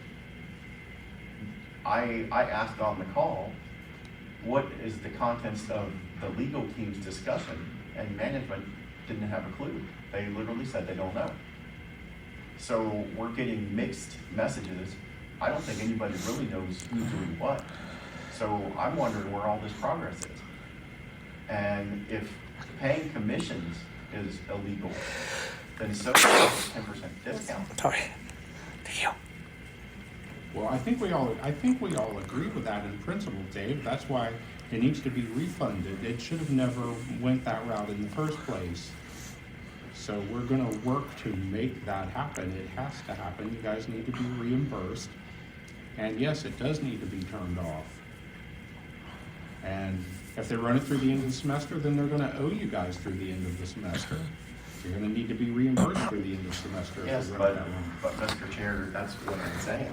That was what we originally thought until on the management report, the update was that UC found a solution. And you would almost, that implies that's the solution we're going with. Which we all never agreed to, by the way. I think it was just an update saying that UC found an option. Well, maybe it did say solution. I went through it pretty quick, but it's one option. It's not the only option, I don't think. It is a option. The impression But I think it was Sally just said that you guys said on the call on Wednesday that you guys don't want to continue to offer the 10% discount on the pop. Correct. And that and that you're going to be reimbursed for what they're and I agree with everybody that they shouldn't have been doing this in the first place. It's wrong. And even when I responded to Sally, I said I believe this should be turned off for legal reasons. Citing, I didn't cite it to Sally, but that legal reason has to do with the Sixth Circuit Court decision where, they can't really require a charge or a fee that affects blind vendors' net proceeds. And ultimately it does, whether we like it or not. It does affect the bottom line, the way it's done. UC doesn't necessarily know that, and I don't know that they care, but anyway, we're going to get it fixed. It's going to be fixed. If it can't be fixed, or we realize it can't be fixed, then, Christy talked about a little while not liking litigation. The only other option to fix it, other than having discussion here and having the support of the committee, is to go through the grievance process. And I know people don't like to do that. I know everybody says that slows everything down, and it kind of causes the same problem Christy just referred to, where nobody wants to talk to each other. And Chair, we have 10-year-old grievances on the log. That's not a viable solution.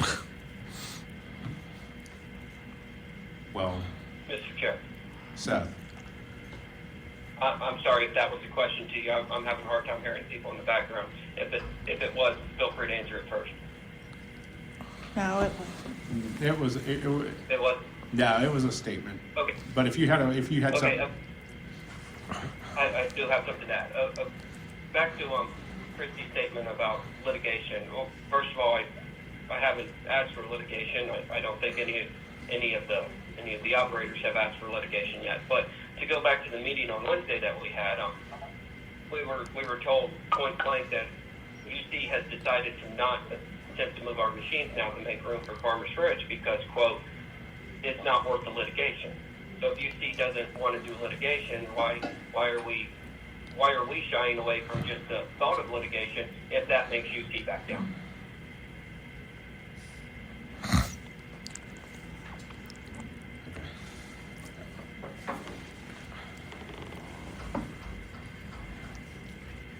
Mr. Chair? Yes. Is there, I don't know, and our operators who's here and the Bureau and stuff, is there anything the committee can do today about this? Because I don't know that there is. I would love to be able to. I wish we could pass a motion and demand that our folks it stop right now and they get paid right now and this and that, but that's going to go on, that's not going to fix anything. Does anyone have an idea of anything the committee can do right now today that you think would help? I'm not saying we will, we'd have to pass it, but an idea of something that we can do to help. Well, as a operator in this, due to the call on Wednesday, the call on Wednesday was productive in some ways and highly unproductive in other ways. And I think that when pointed questions are asked about decisions that have been made in the past by management, whatever those decisions are, management becomes somewhat defensive. And so at least now, as an operator now with the entire board here, I think that for me, the ability to pose questions to management that they can't just ignore because it's being asked in front of the entire board, I think that is something that could be constructive, especially going towards the idea. I'm a new operator. I've been here for 7 months. I don't have a great grasp of years of being in the program, but I'll tell you, everything that I see in the program that I find to be questionable seems to be the interaction between management and operators. I've been accused of things by management of being personally attacking people, told that I'm stuff about people threatening Farmers Ridge people, and it just feels like management uses tools to attempt to stop us from talking, including on the meeting on Wednesday when management literally told an operator that they don't want to hear what he has to say anymore because they don't want to hear it. And how do you have trust with your operators? How do operators have trust in management if management will shut down people because they don't like what they're saying, as opposed to if we're trying to reach a solution, it doesn't matter who made the bad decision. Doesn't matter why they made the bad decision. What matters is the decisions were made, and we need to get that out so that we can move forward. And we can, again, in this meeting, I asked a simple question: who decided to not send a cease and desist order? And I got told why a cease and desist order shouldn't be sent, not who decided it. So how am I supposed to have trust in management if management won't even ask questions about something that has already been done? So I would like the ability to have these questions posed to management when they have more of a reason to answer it, because they may take the board and their opinions more to heart than they do individual operators.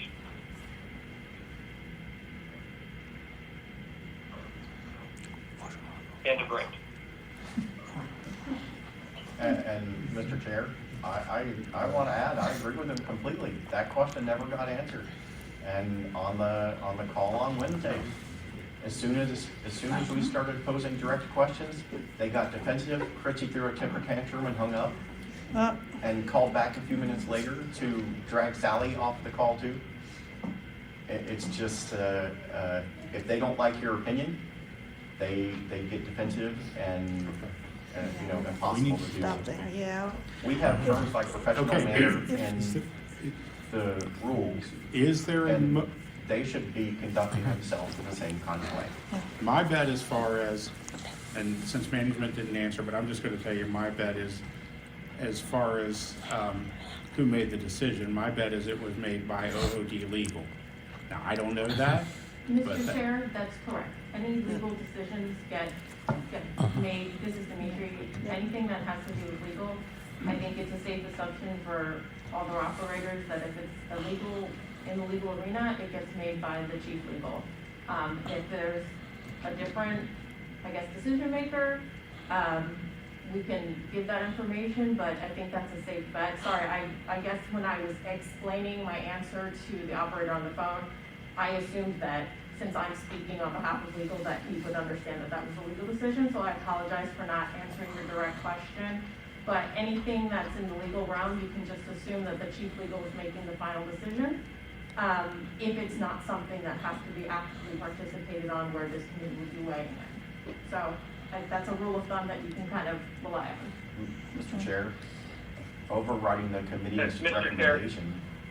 I'm sorry, I'm on the phone and I heard somebody talk and I had no idea who it was. hang on a I second, only Seth. caught Dave? a little No, bit. no, go ahead. Seth. Yeah, I don't know who just was talking about that, and I don't know what they said. They must be very far away from the phone. They are. It was Dimitri Johnson. She's the OOD Assistant Legal Counsel. And Okay. her answer was that since it was a legal issue, that you can make an assumption that anything that has legal ramifications is made by OOD Chief Legal Counsel. Okay, thank you. So, is there, my question to Dave and Seth about, to Dave and Seth, is there, like Annette asked earlier, is there a motion we can try and pass to deal with the Bearcat card issue? I want to deal with one other UC issue, and then we got to move on real quick, and that's the farmer's fridge thing. Some of that is worked out, but there's another piece of it I think we need to work on, but we need to get, is there a motion that we can pass to get it in front of management and get a response? Well, Mr. Chair, I think at first we have to ask the question, any recommendation that the committee puts out there, is it just going to be overridden by legal for reasons unknown? That sounds highly against active participation. We won't know that until we make the motion, but I'm asking, is there one you guys would like to, and I can't guarantee you it's gonna pass, but is there one we can do to try and help you guys? Mr. Chair, Yes. could I suggest there be motions based on the decisions we had on the Wednesday's calls, such as our legal taking to UC's legal, that not only do we want the discount off of the snacks, but also off of the pop. That would be one. Also surrounding the farmer's fridge, would there be a motion that they not only turn over the machines with no meal swipe option, but also those with meal swipe options, and we get the commissions for the full lot of machines versus just a select few. Right. I have a question, Sally, about Farmer's Fridge. Mhm. Do our operators need to set up individual contracts with Farmer's Fridge? You know, the subcontracting side of it. I thought that's how this was going to have to work, at least originally. I don't know if that's changed. I still think at some point it's probably going to have to work like that. But Mr. Chair, yes, that is my understanding, is that they will need to. okay. All right. So, Mr. Chair, yes. I'd like to move that OOD's legal department work with the University of Cincinnati's legal department to stop the commissions paid back, or the discount, I'm sorry, not commissions, discounts paid back on all vending, including both pop and snack. Okay, just stop the. I changed the word cease. Yeah, yes, both pop cease. and snack. But that's what our operators wanted on the call the other day, and that makes perfect sense, that it's up on both. Okay, so we have a motion and a second. Any discussion? I think we already had it. I do. I could. Do you have any? For non-voting members, Yeah. allowing the discussion. Yep, go ahead, Seth. Again, wonderful, well, good. Everybody agrees that that's what UC says they're doing, and that's what BE says they're doing. So I don't understand what a motion to state to do what everybody already agrees is what's going to happen Because- changes anything. Well, because- The point, still, if you see it's just going to mislead BE and everything. And when we talk about Farmers Ridge, I'll have plenty of times that you see it's misled the Bureau and other things. If you see misleads us on everything, if you see hides and obfuscates the things that they're doing, such as taking the 10%, what good does this motion do? If BE management still goes, we will wait to see what UC says they're going to do, and then we'll agree to it. Well, And now, that seems to be, in my 7 months, what happens. now they have a motion from the committee, and whether it's Yes. worth And a cease anything, and desist. but that motion wasn't accepted. I'm hopeful. I believe this. understand. I believe this one will. Well, it wasn't rejected. The cease and desist was rejected. It was adopted in part and rejected in part. So, Yeah. this motion also gives something for management to put in front of UC. Now, whether the UC cares or not, I don't know, but it also puts the committee on record.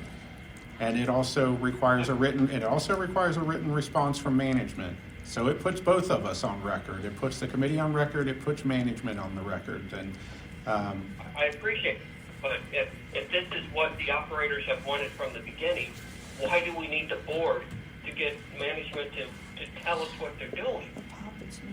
the POP is, The conversation on everything on Wednesday was, we didn't get that answer from UC, we don't know that answer yet. They told us that they will turn it off at the end of the semester. Well, why is management content to just agree to whatever UC says?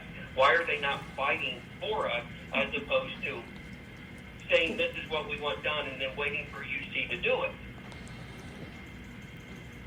Mr. Chair? I'm sorry, go ahead. Staff, the beverage part is the new part. The committee's already been on record that we didn't want the commissions to be paid. Sally suggested, and discount, I keep saying I know. commissions, good Lord. The discounts to be collected. What we wanted on record today was that, what came off the call the other day was that we also did not want the beverages, discount on beverages to be collected. That's what this particular motion does. It also does give, now for whatever it ends up being worth, if UC did not comply and at the end of the quarter they continued and we did have to go to litigation, the Bureau also has the committee on record that, through litigation and everything, we would have to have a talk about litigation. That would be a active participation thing. But the committee would be on record as of March being in full support of both of these. So it does just put everything on record.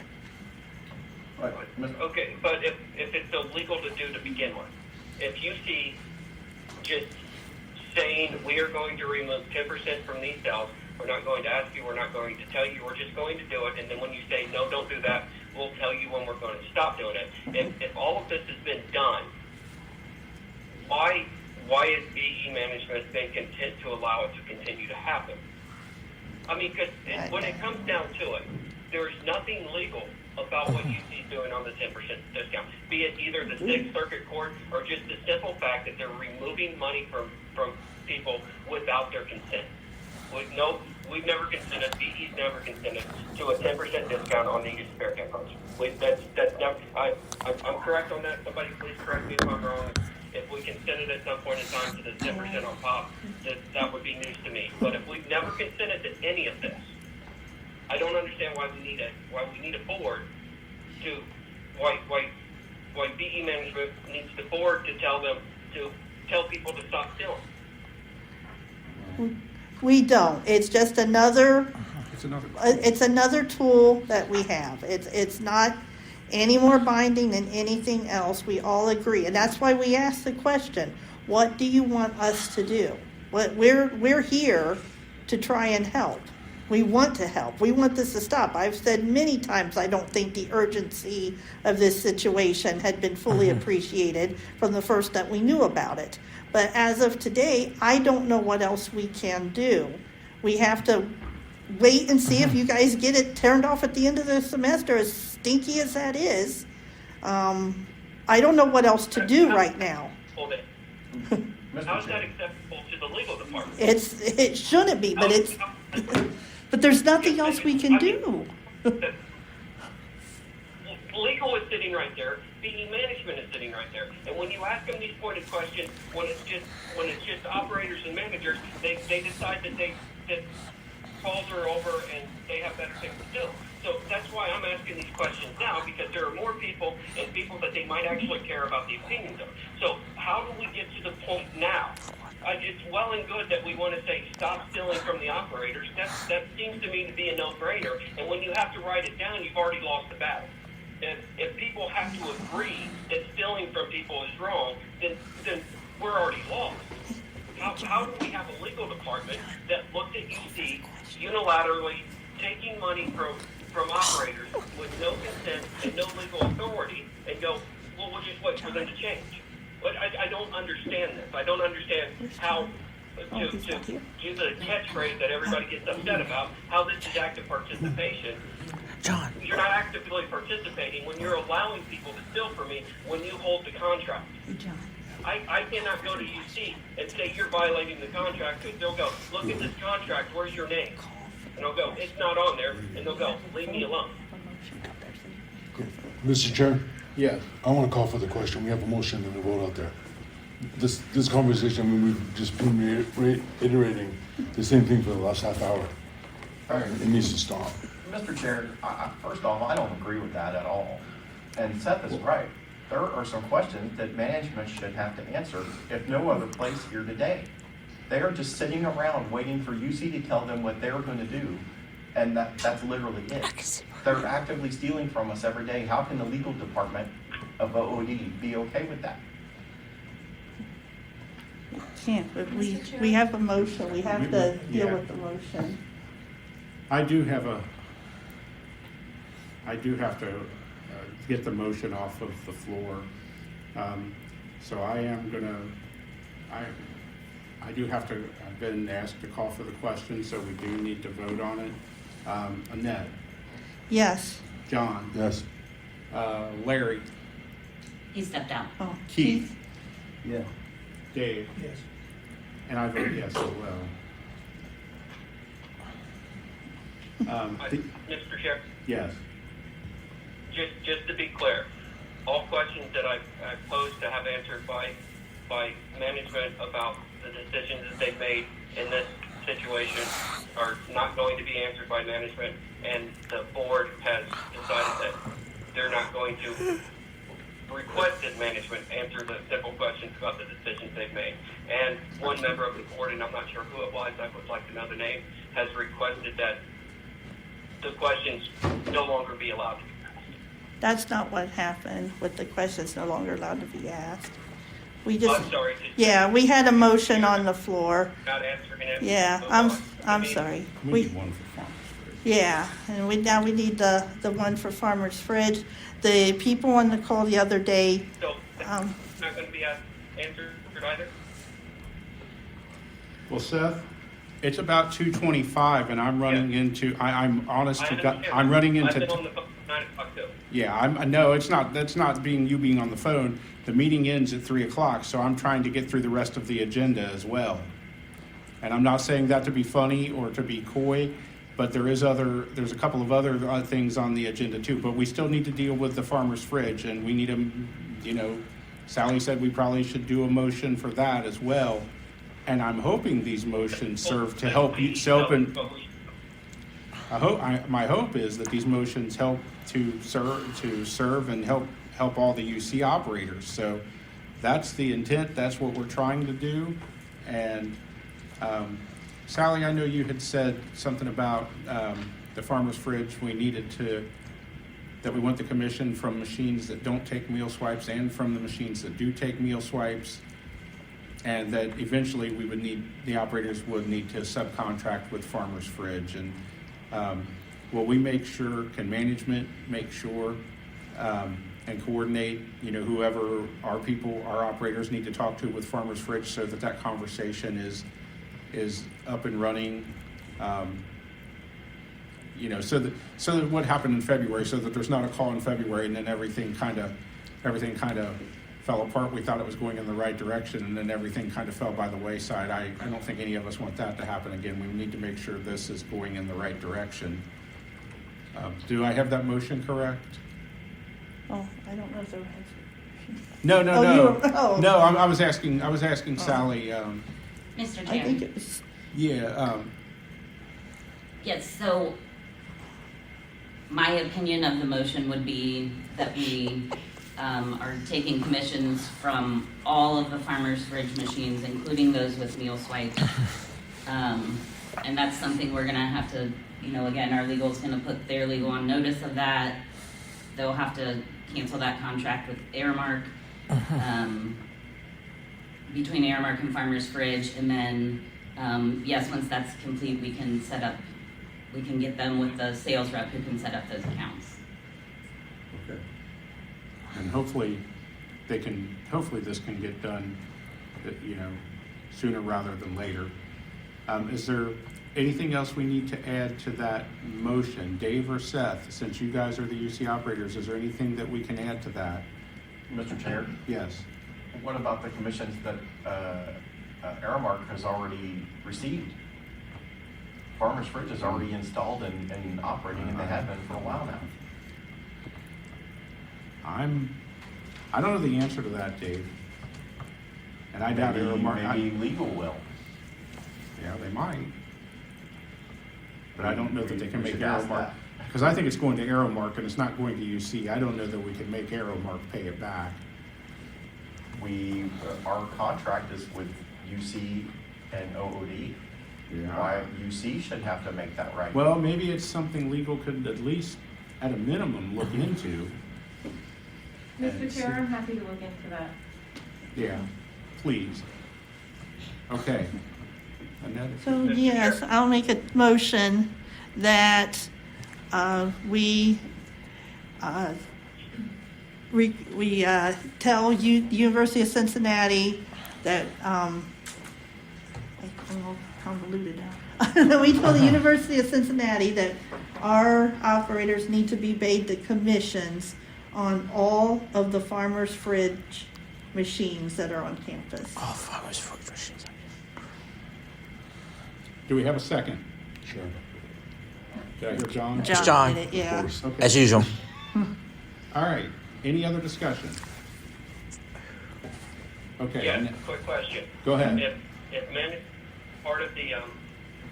part of the motion is for management to contact the operators to set up who we're supposed to talk to at Farmers Fridge, I guess my simple question is, has any member of management besides consultants at BE spoken to anybody at Farmers Fridge? Is there already a partnership, or have they even spoken before now? Because it seems. Mr. Chair? Yes. No, we have not had direct contact with Farmers Fridge, and the contract is gonna be between the operator and Farmers Fridge. So, you know, we can definitely put them in contact with the sales rep, but ultimately it would be a contract between the operator and Farmers Fridge, if I'm understanding the question right. My question was that if management had attempted at any time to get information from Farmers Fridge about how they work and how this goes, or if all the information that BE management has about Farmers Fridge and their working is coming through either UC or one call from a consultant. Mr. Chair, I Yes. have not had contact with Farmers Fridge. I understand the basics of it, and the point of the call with the consultant and the operators was for them to gain more information about the program. All right.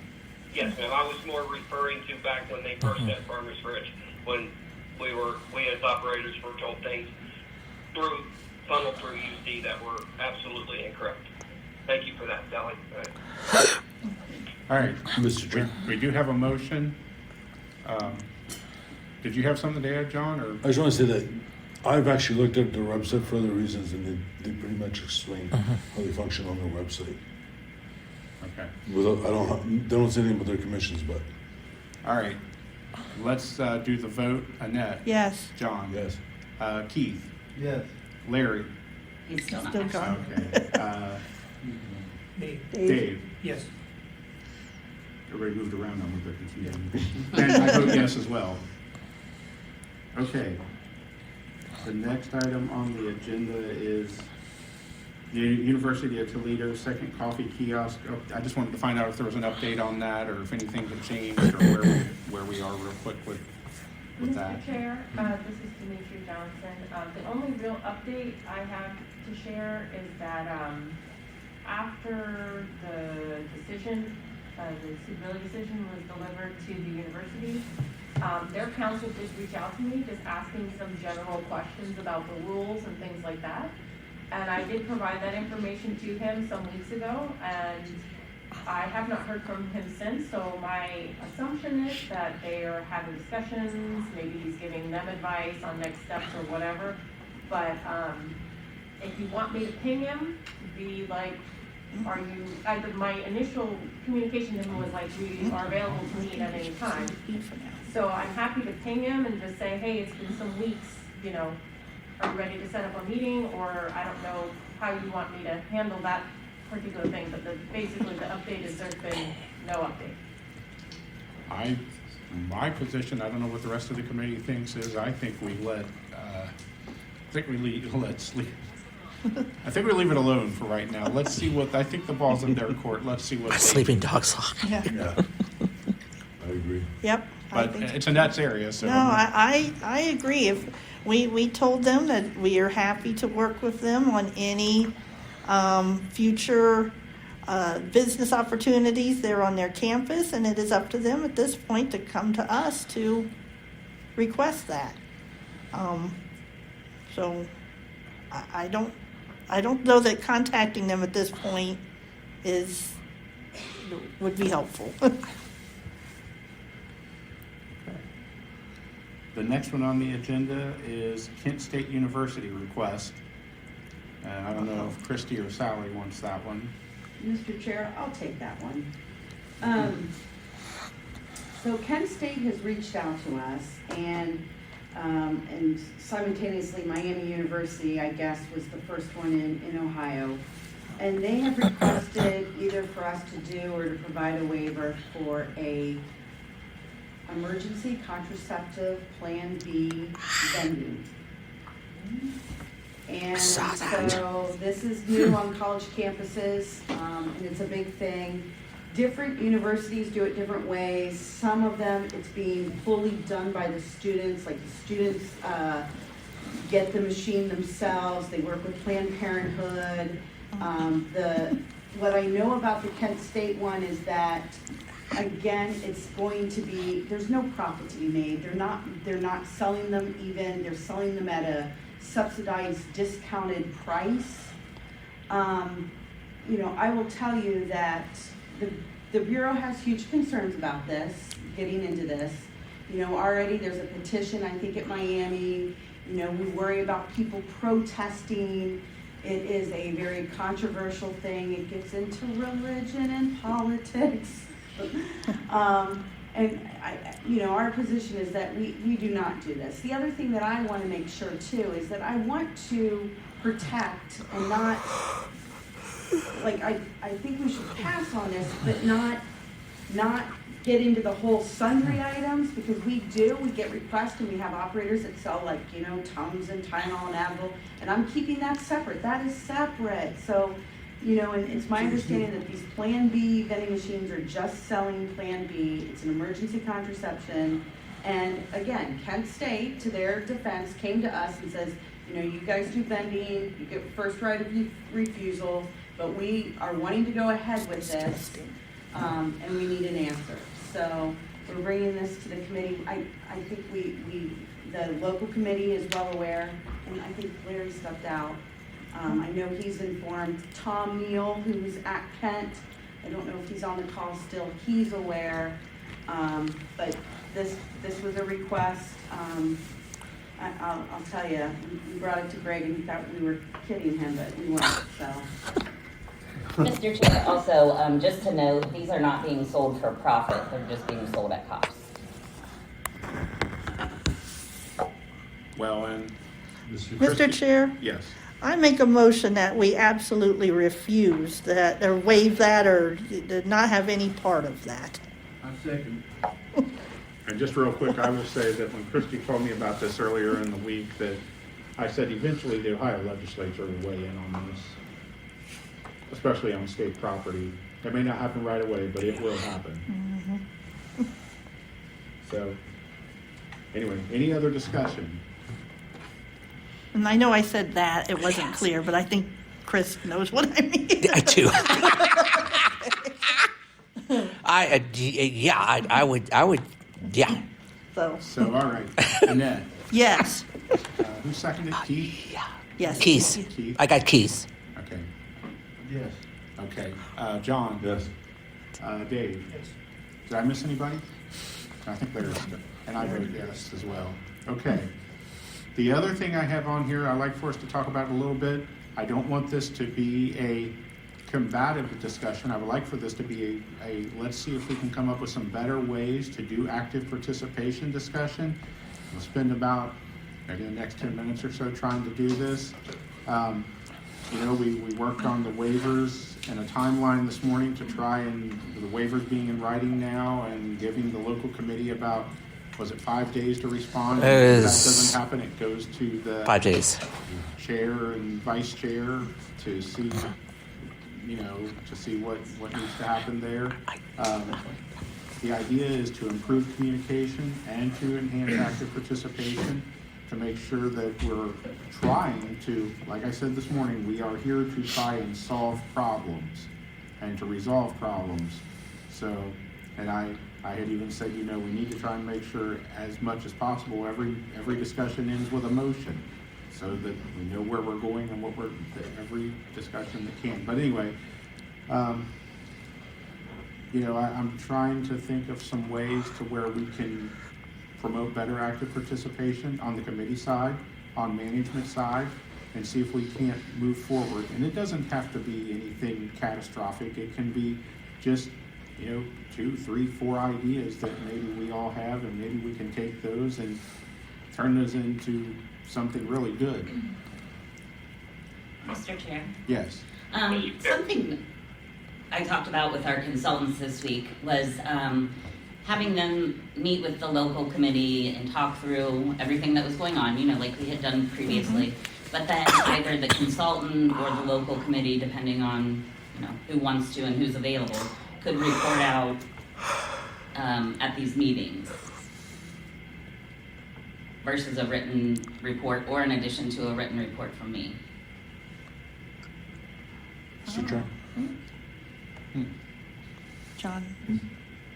So we were actually doing that, Mm-hmm. and then we stopped for whatever reason. And it actually worked, and it actually kept us more informed as to what was going on. And then we can letting the rest of the community better know what's going on. So I like that idea a lot. And, every once a month or whatever. Mm-hmm. Seth, did you have something? I did not mean Sally Yeah. started. You didn't hear. Sally had started speaking, so I wasn't trying to cut you off. Go ahead. No, that's fine. I understood. I spoke when someone else had started. Is there anything in the rules right now that, as stated with the 10%, now that there's a motion that has been passed by the board, management is required to respond to it in writing. Is there anything that we could have in place that when an operator has a question for either the board or for management, that there could be some form of mechanism where an answer would be given, even if the answer is we don't want to answer you. Just something in writing so that you can stop having people repeat the same questions because they never get answered. Mr. Chair? Yes. As of the rules, there is nothing that I know of in the rule. So that's part of your question, but the other part is, I would think there should always at least be some kind of acknowledgement, if not an answer. Like you said, we're not answering, if nothing else. I agree with that. Quite a few.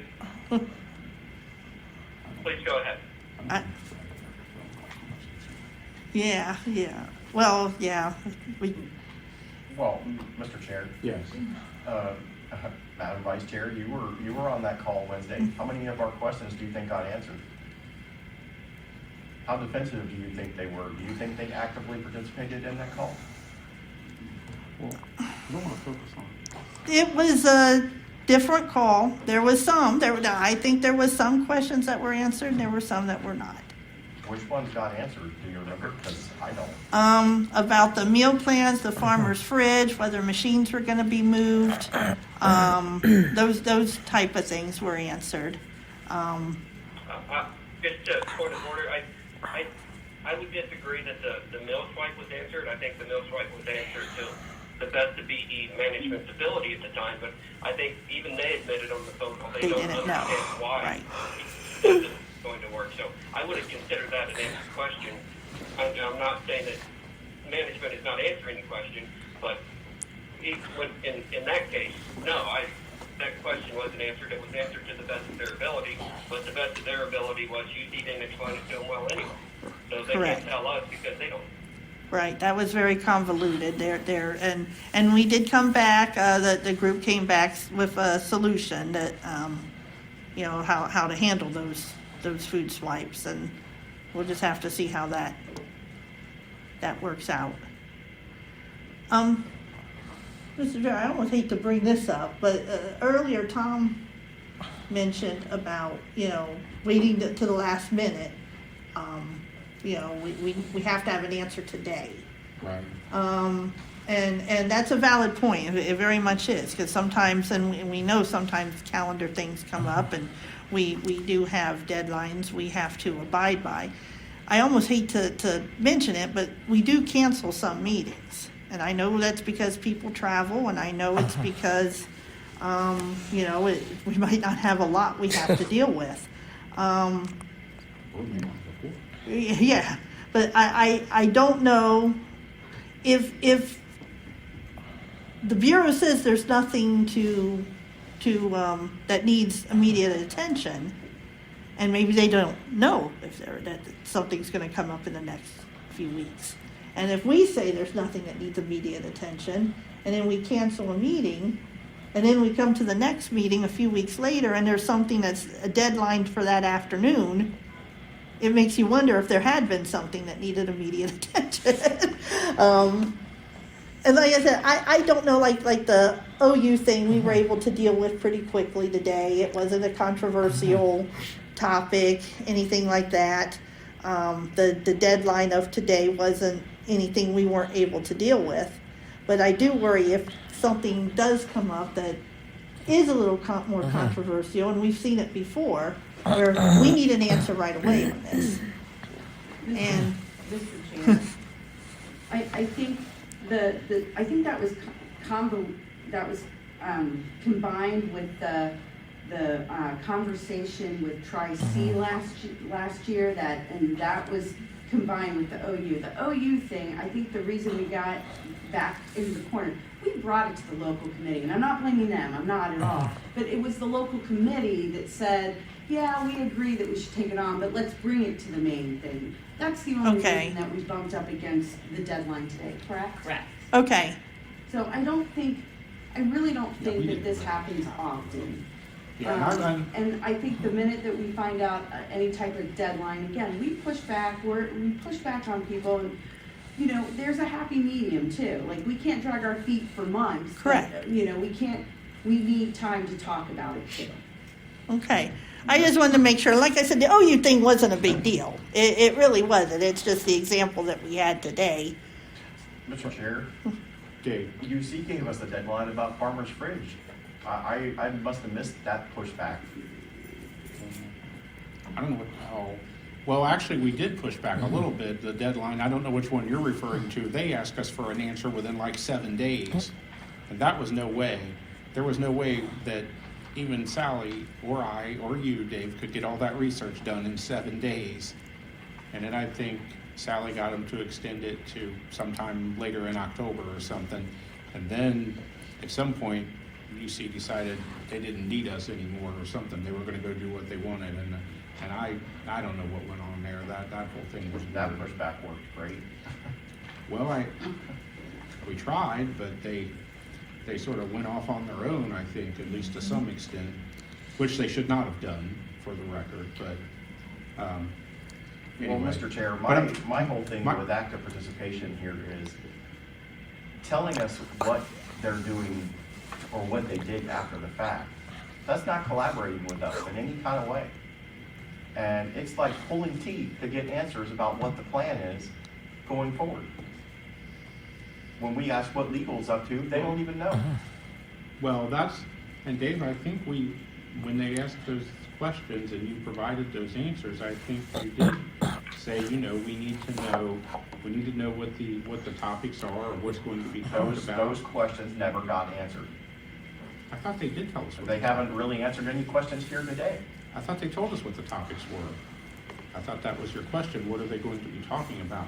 They can't tell us what the outcome is going to be until they have the meeting. I'm not asking for the outcome, and nobody ever has. Okay. We're asking what the plan is. What are your intentions? What are you going to do? Mr. Chair. Yes. Our legal is taking the motions that were made today in addition to other information that was discussed on Wednesday on our call, and they are taking that to UC's legal. That is the plan. On March 22nd.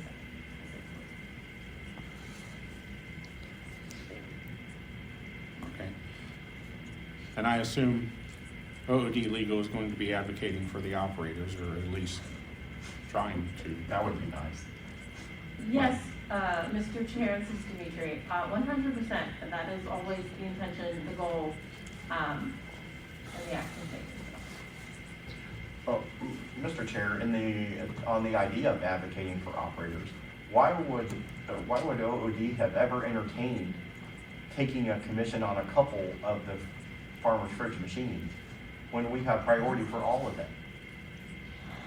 Mr. Well, Chair, we can rehash this all day. Yeah, We did I it on don't know Wednesday. why that happened or how that happened, but it sounds like it's being corrected, or it will be corrected. It needs to be corrected. No two ways about it. We should get commission on all of them. We can't parcel it out like that. We can't do that. And I didn't understand that. I didn't even understand that was happening until today, so, and maybe I missed something or overlooked something, and I apologize for that, because I try and read everything to do with my area, so, but we need to, the commissions need to be on all of those machines. I think everybody's clear on that now, so we'll go And from Mr. there. Chair, you didn't miss it. I write my reports the week before because they're to be sent out early in the week of OVRC. So all of that occurred this week, so it wouldn't have been in minutes. Oh, okay. But is there anything else? I mean, is there any other communication mechanisms or anything we can use, whether with management, whether with each other, to try and promote better active participation?